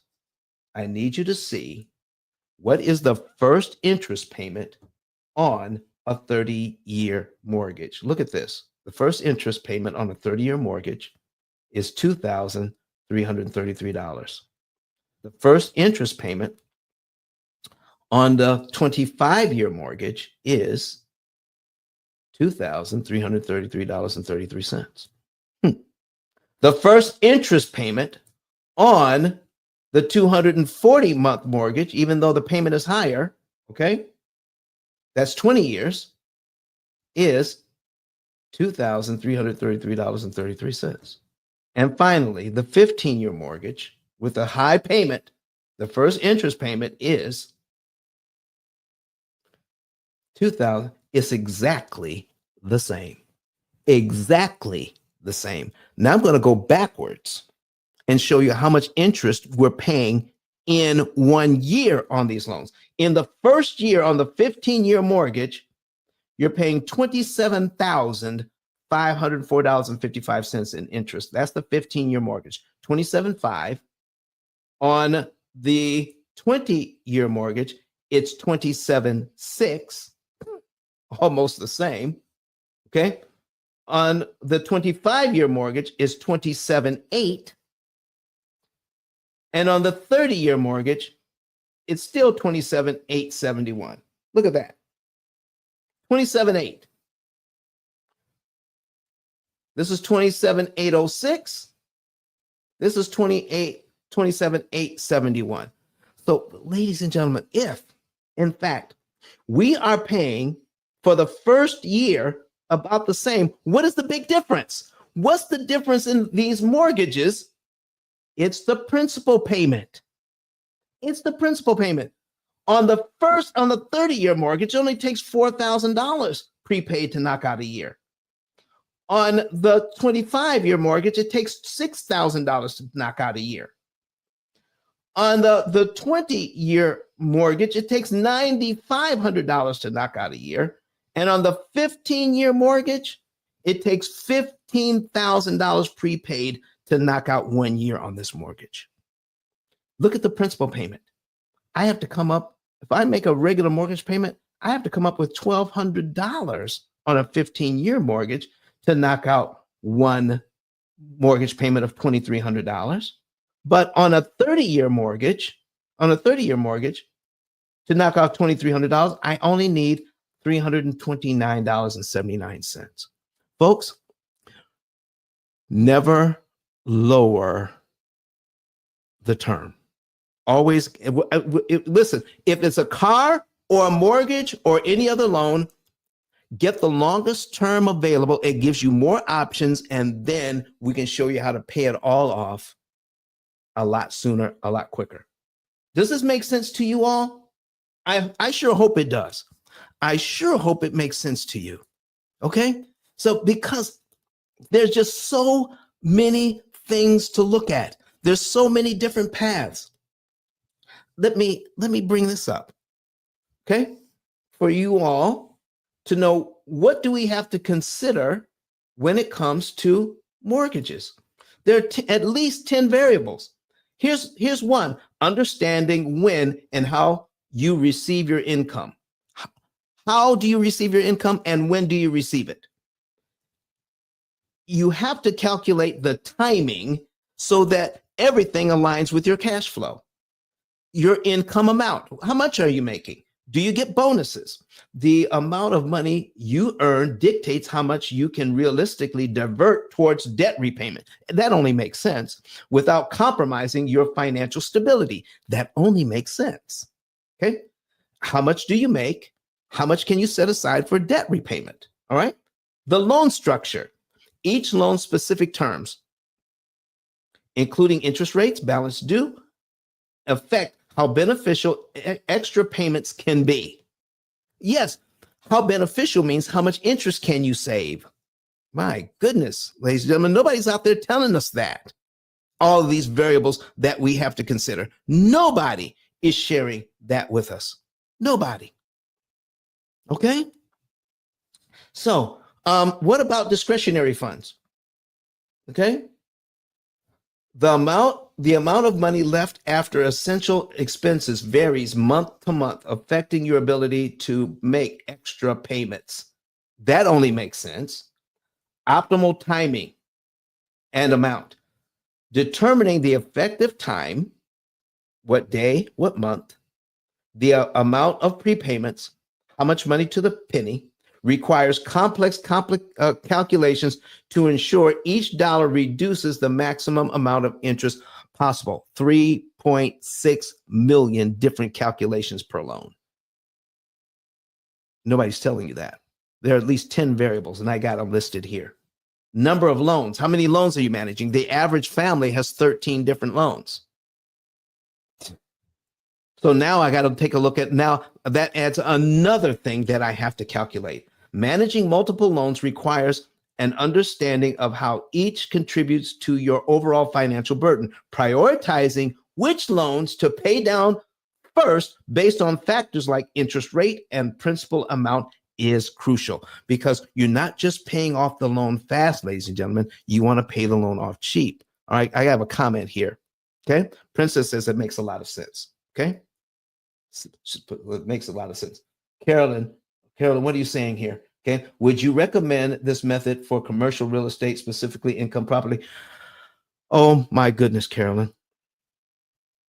If we use this method properly for investment property, you can gain equity 7 to 10 times faster, and you can cash out refi 10 to 15 years sooner because you're paying attention to how much interest you are paying. When you have this kind of debt on your let me bring my picture back. Okay, when you have this kind of debt on your property. And let's say you have like more than one property, and you have several properties, and even if you only have one, your idea is, am I cash flowing? Am I renting the property correctly? And as the payment I'm making less than what I'm renting it for, that is my cash flow. The difference is cash flow. And most people stop there. What they're not looking at, Carolyn, is this. Let me take this off. Okay. I got to remember that I was at number 6 or 7 on this one. Okay. Since you asked the question, let's take a look at this thing. I'm going to put in, okay, 200,000 for my property here. Okay. All right. And I'm going to keep it at 7% because rental property costs a little bit more interest rate. It even could be more than 7%. All right. Let me bring this up a little bigger so you guys can see it. There we go. All right. And let's see here. Our payment is on 200,000. Okay. 13, 30, 60. And we're renting it for more than that. Everybody is saying this. Your tenant is paying the mortgage for you. Your tenant is creating equity for you. Here is what really is happening, ladies and gentlemen. Here's what's going on. Okay. 1330. They're giving you enough money. Okay. They're giving you enough. Oh, I don't want that. Hold on. Okay. They're giving you enough money to do this. Okay. About almost $16,000 in a year. They're giving you enough money. All right. $16,000 in a year. But out of the $16,000 that they gave you, okay, even though you're cash flowing every single month, which is great, but out of the $16,000 that they gave you, only $2,000 of your dollars paid down the loan. That's it. It cost you $13,935 of the money that they gave you. Now, once they pay the rent, that money is yours. Carolyn, how much of it do you want to keep? Out of your $15,000, $16,000, how much of that money do you want to keep? So if you have some money set aside, I'm just giving you an idea here. If you have some money set aside, couldn't you take $2,000 out of the money that you have set aside for maintenance or something like that? Apply it to this loan, pay it down to here in 1 month, and save yourself over $12,000 in interest you never have to pay the bank. So are you getting your equity cheaper, or does it make sense to every real estate investor out here that to get $2,000 in equity, we have to keep giving them nearly $14,000 in interest to get $2,000 in equity? Do you see what I'm talking about, Carolyn? Every real estate investor leaving millions of dollars on the table. I mean millions. And what do I mean? Not just the extra interest paid that you didn't have to pay, but if you could get here for $1,100 and $11.66 in interest instead of $13.9 in interest, doesn't that mean you have $12,700 you can invest someplace else instead of giving it to Chase or somebody else? If you give that money away, that means you can't invest it in other doors, in other ways. You can't, if you can't invest it, you can't make compound interest if you're giving it away to the bank. Every real estate investor needs to start paying attention to how much interest you're actually paying out of the money your tenants are giving you. Carolyn, I hope that makes sense. I hope that makes sense. So I'm going to actually remind me to put up when we put up our program, I can put up where we have like 10 mortgages in there. and to give you an idea what's really going on. So, but I just get so passionate about the fact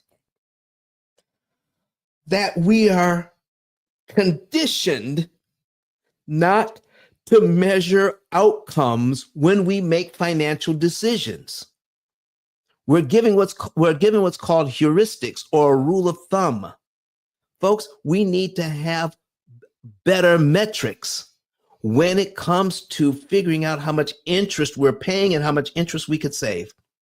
Save more interest with your same budget. Oh my gosh. People have talked about me about this. How can you save interest with your same budget? Okay, write that down. You can save interest with your same budget that you're paying now. Okay, you can cut your interest cost by about 75 to 80% with your same budget. You can save more money to put towards investing with your same budget, and you can pay off all of your debt in about 7 to 9 years with your same budget. Yes, you can. Yeah. That is what's important to know. Okay? So why is it important? Let's go back. Let's go back to all of the variables that we are considering when paying off the debt. The number of loans we've talked about. Now, tracking interest cost changes. When you have an amortization schedule, we talked about this at the top of the show. Every month, the interest you could save goes down, down, down, down, down. If you can save interest early in the loan, you can pay off faster because you're saving more interest at the beginning of the loan, and it costs less to do it. The longer you wait, the more it costs you, the longer you stay in debt. Okay? It makes a difference. Cash management and investment strategies. Oh, this is a big one. Oh my gosh. Okay? This is a big one, Carolyn. Listen to this one closely. Balancing the interest saved through loan prepayments with the potential interest earned from investments is critical. There's a point at which you need to stop prepaying the loan because the amount of interest that you can save is so little, it pays you more to take that money and invest it in something else. There is a point at which it doesn't pay you to put extra on the mortgage, so stop doing it. But when is that time? Our program can tell you the exact time and amount to stop putting money towards the debt. Stop it. And then take all of your money and put it towards putting it into other properties. Getting another property. If you knew when to stop putting money towards the debt to save interest, you could grow your portfolio faster and easier with the rents and monies that you have coming in now. So it's called critical point analysis. What is the exact timing and amount of money I need to put towards debt reduction to save the maximum amount of interest per dollar that makes sense, so that I can take the rest of the money and invest it over here to make compound interest my entire life? We need a balance. And no one is teaching us how to create that balance, because no one is giving us the way to measure outcomes except us. Now, I'm asking you all, does it make sense? Does it make sense to be able to measure outcomes here whenever you're doing something financially? Does it make sense to know how much interest you can save? Does it make sense to know how much interest you can make if I invest, so that you can do a proper comparison? That's called an opportunity cost calculation. And most people do opportunity cost calculations incorrectly. I've had people say to me, Don, I can make X amount of dollars if I invest that money. instead of trying to pay off a 2 or 3 or 5% loan, because they're thinking of the loan as 2 or 3 or 5% when they're not. A 6% mortgage is 115%. A 5% mortgage is over 90% interest. Even a 3% mortgage is 51%. So they're equating a 3% mortgage with making 10 or 15% cash on cash return. A 3% mortgage isn't 3%, it's 51%. Don, prove it to me. I don't believe you. I don't believe you. So let's go ahead. Let's put this 3% mortgage, this $200,000 mortgage in. I got it at 3%. Why should I do anything with it? Okay. 3%. Okay. There it is. My payment is $843.21, but the bank wants $103,555.60 on a $200,000 mortgage, making it 51.778%. The interest rate you're quoted is not the interest rate you're going to end up paying, because no one is teaching us how to count the cost. Folks, this is the only place on the planet that you're going to get this. Now, why is it that nobody else is teaching this? Okay, let me tell you why. Let me put it on the screen for you here. Okay, let me see if I can find the right graphic for you here. Okay, there it is. Because I literally wrote the book on the subject. This has been a bestseller on Amazon for at least 6 different times. Why can't anybody else talk about the P.I.L.L method and interest cancellation in the way that we do? Because I own the copyright. Now, how did this information come to me? Okay, how did I get it? Because it's not taught anywhere. Yeah, I really can't take credit for that either. You see, I have what's called autism spectrum disorder. So when I look at an amortization schedule, I see, okay, let me pull this up. Okay.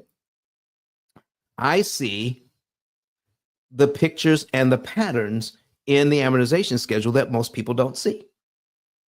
And I'm explaining it to you. I'm explaining what's going on here. The very things that we need to learn. Do you know we've had this system of paying off debt since 1936?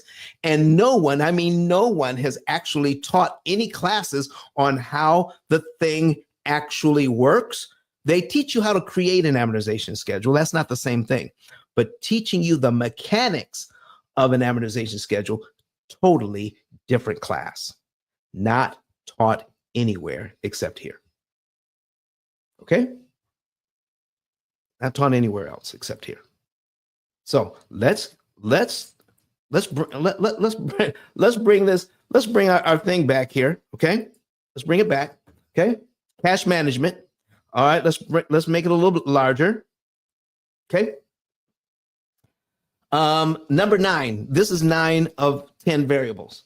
Considering the fungibility of money, it may be more cost-effective to use credit for emergencies rather than keeping large amounts of idle cash in low-yield accounts. Do you know, when it comes to fungibility of money, how money is interchangeable?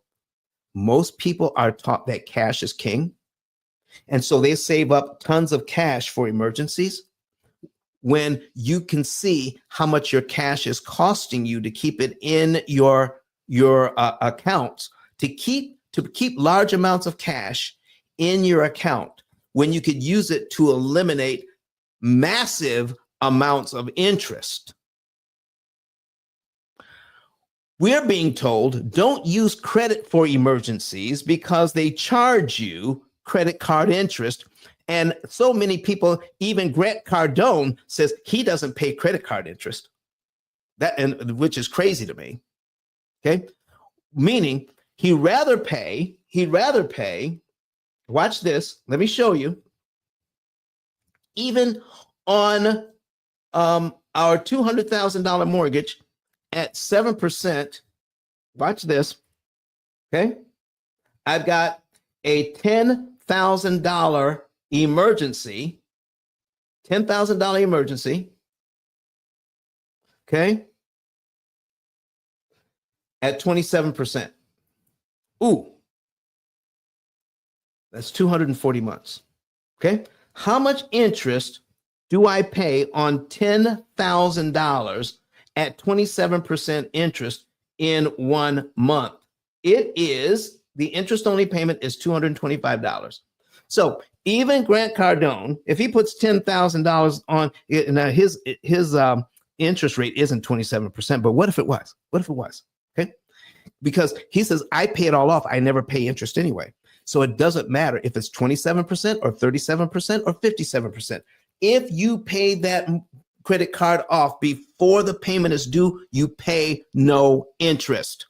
But what if you did pay 1 month worth of interest? Here's what we're talking about. Yeah, I could, if I had $10,000 in the bank, I could take my $10,000 and use it for my emergency, or I could put $10,000 on my card and take $10,000 out of my bank and pay off the card in 1 month and not pay any interest, which would save me exactly $225. Or I could take that $10,000 and put it on my $200,000 mortgage that I have on my rental property, okay? And do this, knock off 53 months, okay? And save 60 grand in interest. Now, that means I have to pay Visa $225. But I also don't have to, now I don't have to pay the mortgage 60 grand. Do you see what I'm talking about when people kind of narrow focus on, I never pay credit card interest? They're not counting the cost. They're not doing the math involved. They have no idea. They're looking at the interest rate, but they have no idea what the interest cost is. So I would gladly pay Visa $225 so I can take their money and put it on my mortgage here and save 60 grand with it. I think you would too, if somebody was just there to guide you through the process. And that's what we do here, folks. We guide you through the process. So what else do we have? Let me finish this thing up. We're almost done. All right, let's bring this back, okay? The fungibility of money. This approach can free up funds for reducing high cost debt, not high interest debt, high cost debt. You can have a high cost even at 3%. You can have a low cost debt even at 27%. So it doesn't matter what the interest rate is. What matters is what is the interest cost and are you managing it well? Let's do number 10. And number 10 is one of the most important things that we have to consider. Behavioral economics and financial decision making. I need to go slow here because when you're conditioned to think a certain way, you have automatic thoughts. And it seems like the thought process that you have, you're making the right decision. But making that decision can cost you tens and even hundreds of thousands of dollars in interest, and you have no idea. Watch this. Understanding the impact of behavioral economics, such as loss aversion, helps in designing interventions that encourage more rational financial behaviors. Behavioral economists have discovered that we as human beings make irrational decisions when it comes to money. Acknowledging and addressing irrational emotional choices can lead to more disciplined and fruitful financial decisions, meaning, are you using a methodology that actually shows you the outcomes of the decisions you're making so you can compare? If I do this outcome, if I go this way, it's going to cost me this. If I do this, it's going to cost me that. If there are 10 variables, am I looking at all 3.6 million different ways, or am I using some sort of tool that will help me to look at all the roads to debt freedom and interest savings? Am I looking at all of it and making the one right choice that's going to save me the most money?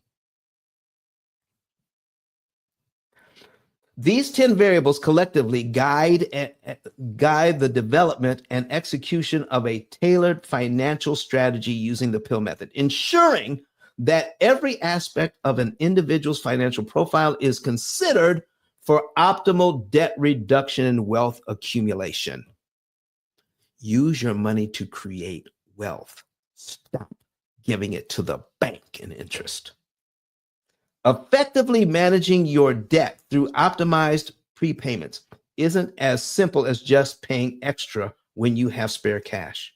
To truly maximize the interest savings per dollar applied, we must consider several personal financial factors: your payment schedule, the size and timing of your income, the specific terms of your loan, and the variability of your monthly discretionary funds. These elements require us to perform detailed factorial math to determine the optimal amount to prepay, the right debt to target, and the precise timing of these payments. This isn't just about making extra payments.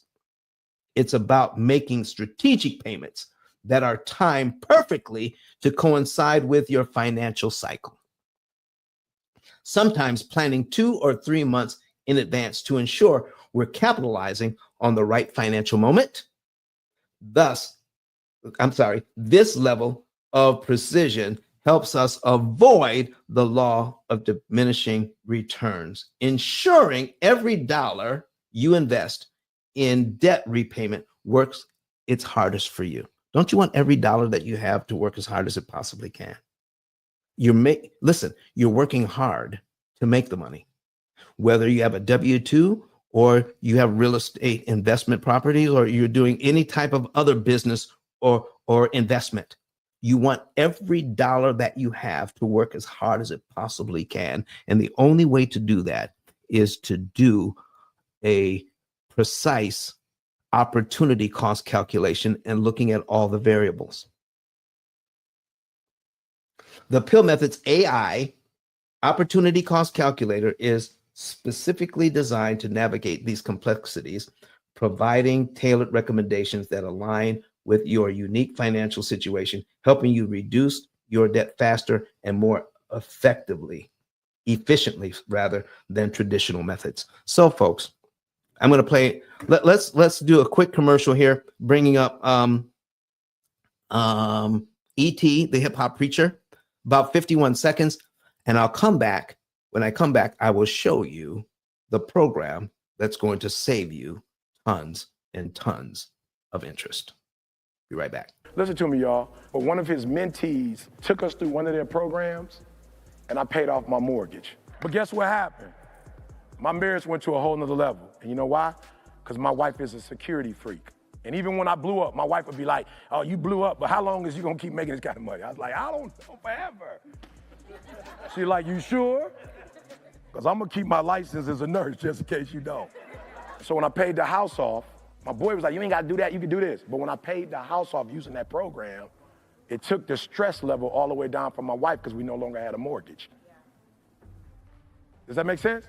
That thing that was coming every month, that was getting on her nerves, we didn't have that no more. And so she was at rest.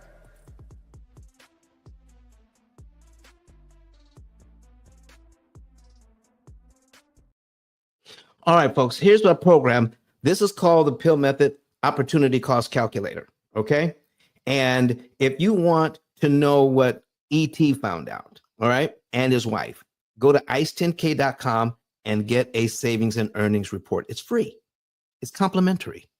Get a savings and earnings report. You can know the month, day, and year you can be debt free. Or if you're a real estate investor, when does it make sense to cash out refi so that you can know 10 to 15 years sooner how you can reinvest your money. 10 to 15 years, that's huge.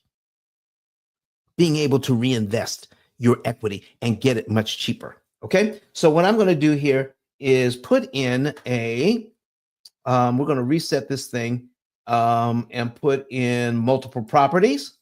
Okay, so we reset it. and give you an idea of what's going on here. I have time to do one example here. So here is somebody who has 10 properties. If we click on the accounts, we can see everything in the accounts. Right now, they have $500 in checking. They've got $5,000 in savings. All right, they've got a Visa card. Okay, they've got 10 mortgages. Here's the 10th. So all 10 mortgages are in here, and a HELOC, which is actually a second mortgage. So it's 11 mortgages all together. Now we have 8%, we got 6%, we got 5%, we have 200,000, we have 487,000, we got 375,000. So we have all of these mortgages, okay, all different interest rates and how much we owe and different payment amounts.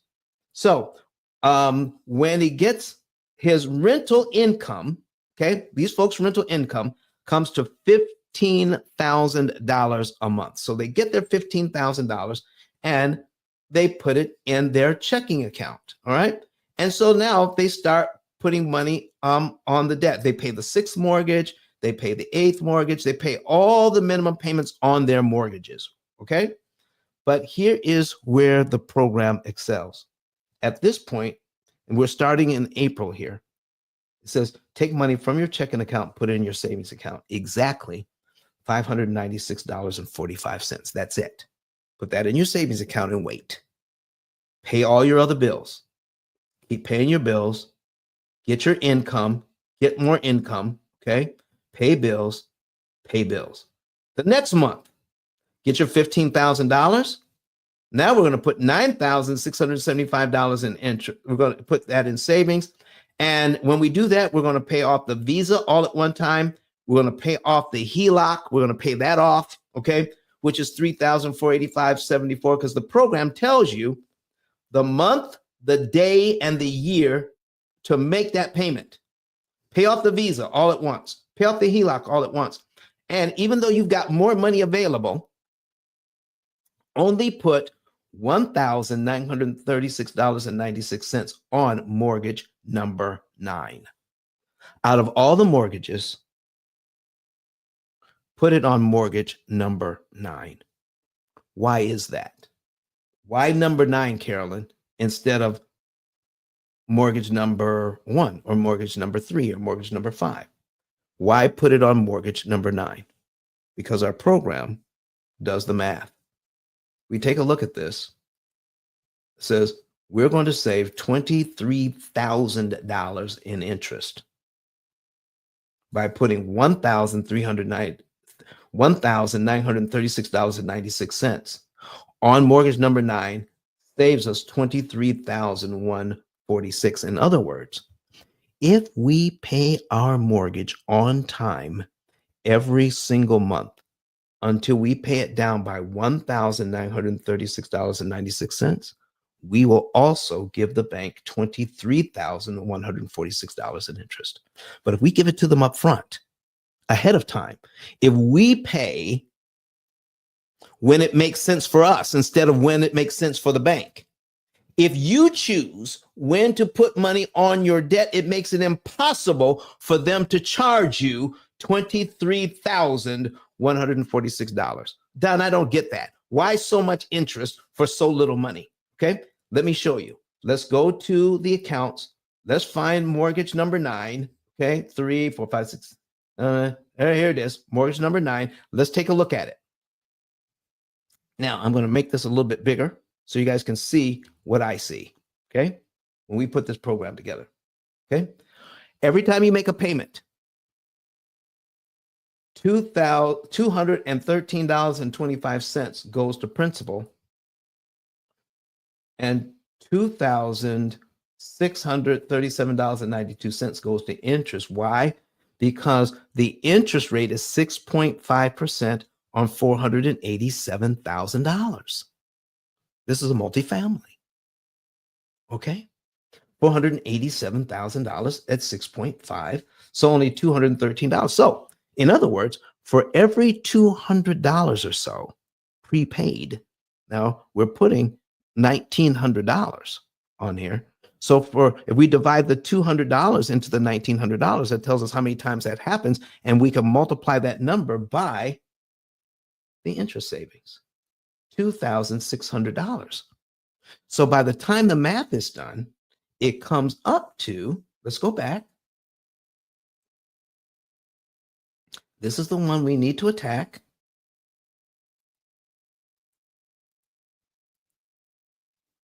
$23,146 in interest.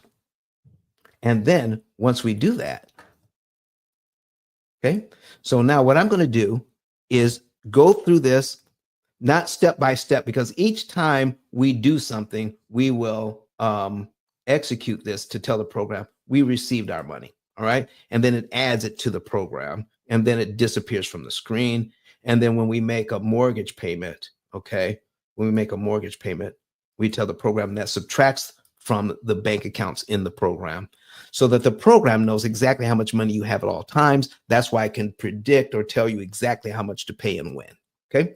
So instead of doing these one by one, I'm going to select the entire month of April, tell the program that we have done everything that it asks us to do in April. We're going to execute multiples here. So I don't, and there we go.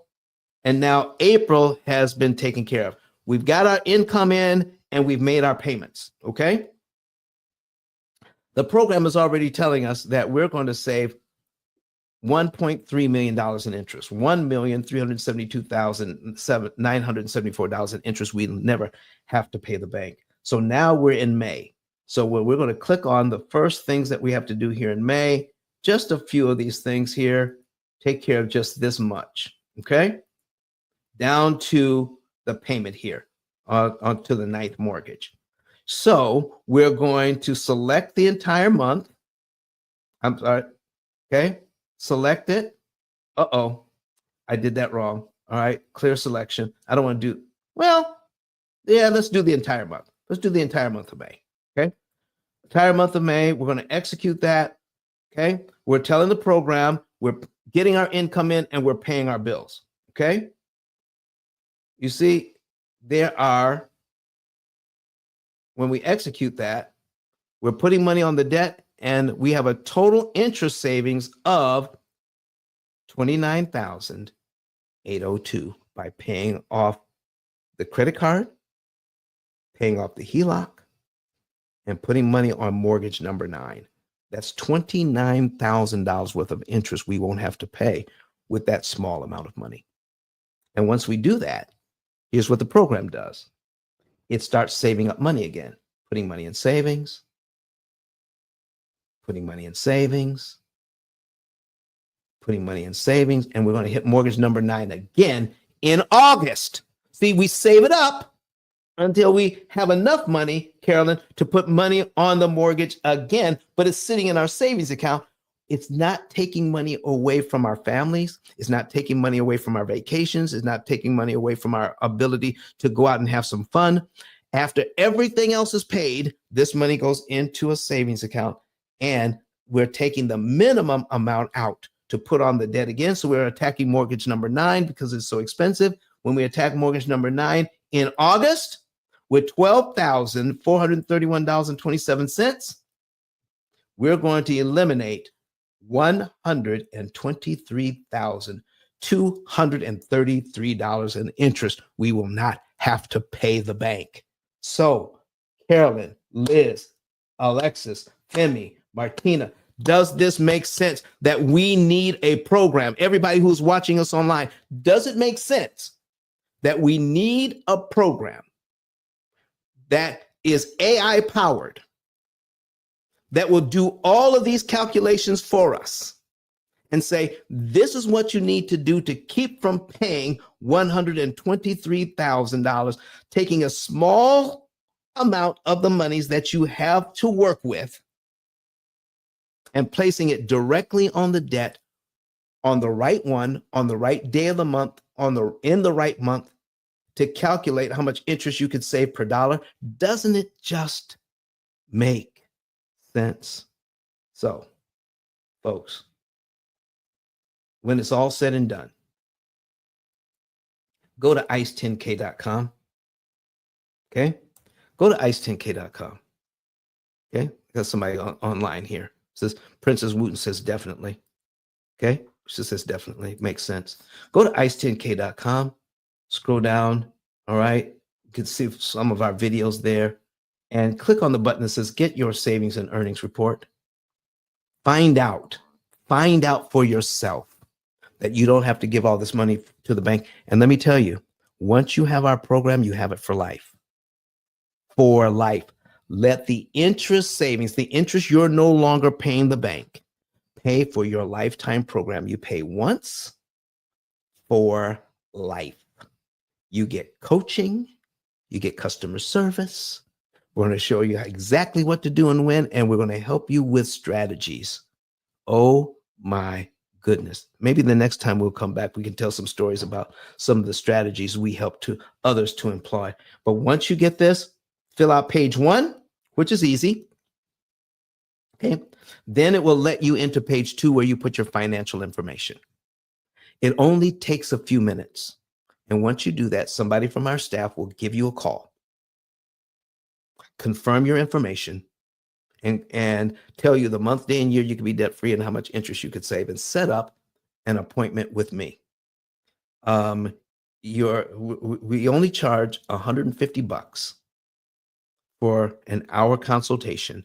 We can go over everything we're going to do for you. What is it that you want? What are your goals? What are your fears? What are your problems? What's going on with your finances? What can we help you to fix? We will design a program especially for you. We will calculate how much interest we're going to save for you and how much you would need to invest in a program like this. Let me tell you something. If we could save you hundreds of thousands of dollars, which you could invest somewhere else to make millions, we're going to guarantee you that if you come on with us, that whatever you invest, you're going to get at least 10 times the return on your investment for just one of the mortgages. Not all the rest of the mortgages you're going to have forever, but just on one of the mortgages, we're going to give you 10 times the return on your investment. It is so worth it. Ladies and gentlemen, I want to thank you for being with me today. Do you have any other questions for me today? Go ahead. Let's talk about it. You have any other questions before I get out of here? I want to thank you. Some of you have been here the entire time. All right. And I appreciate you. You have this on video. We're going to replay this. We're going to replay this same video. We're going to start doing live on Wednesdays. And then we're going to do the same video Thursday nights. We're going to replay it Thursday night. Okay. Wednesdays live, replay Thursday night at 7 p.m. Central, 8 p.m. Eastern time. That we will do a live, what's called a live rebroadcast. Okay. So it's going to be timed. You'll be able to see all of this again. Tell your family, tell your friends, those who are working now, we're going to be live again with a replay on tomorrow night. Thank you, everybody, for being here. I had a great time, and I hope this made sense for you. Okay, I'm looking and see if I have any other comments or any other questions, and I don't over here. Uh-oh. Uh-oh, phone's starting to ring already, ladies and gentlemen. Okay, give me time to get off the air, please. Okay. Okay. All right. So let me get off the air. I want to thank everybody for being here with me today and allowing me to share this time with you, and my passion to make sure that everybody who wants to know, you deserve to know that you do not have to pay interest like this that keeps you from investing in your family and creating generational wealth, because the banks are siphoning off your wealth because we don't know how the loans work. Once you know how these loans work, you can use them to your advantage and take these mortgages and other loans and use them to create wealth. Says, Princess says here, says, someone was listening with me and want to know if this works with someone who is behind on their mortgage. No, it doesn't. If you're behind on your mortgage, it doesn't work. But give us a call. Let us see what we could do, what advice we can give you to get caught up on your mortgage. Okay? Give me a call at area code 269-470. I'm sorry. Area code 256. I'm putting it in here.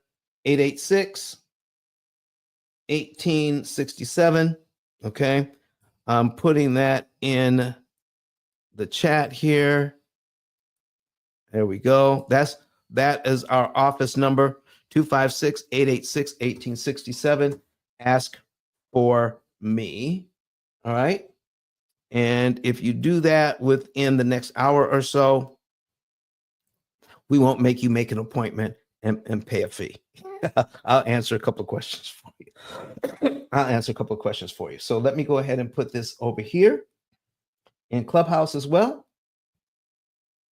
right. Give us a call, 256-886-1867. Ask a couple of questions and we can help you. Maybe I can give you some advice on how to get caught up, what's going on with you. I'm not saying I can, but it's worth a phone call. It's worth a phone call. And then maybe we can help you to get on our program. But I will tell you this, our program really isn't for people who are in trouble financially. We have other programs for that will get you in shape so that you can take advantage of the P.I.L.L method program. All right. Thank you, Princess, for letting them know. I appreciate you so very much for being here the entire time. Okay, folks. So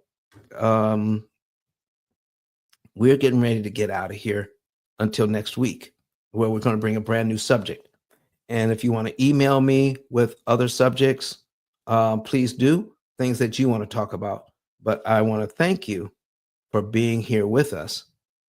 Let me put this on the screen, because today, you know, all of these cancel interest, but only one program optimizes it. It's the P.I.L.L method opportunity cost calculator. And our average client saves about $200,000 in interest. Oh my gosh. That's just on one mortgage. And you have this program forever. So you can put in mortgage after mortgage after mortgage if you so choose. Okay. So anyway, so I will see you next week, ladies and gentlemen. So thank you for being here. And let me find my music. There it is. Okay. See you next week. Bye-bye.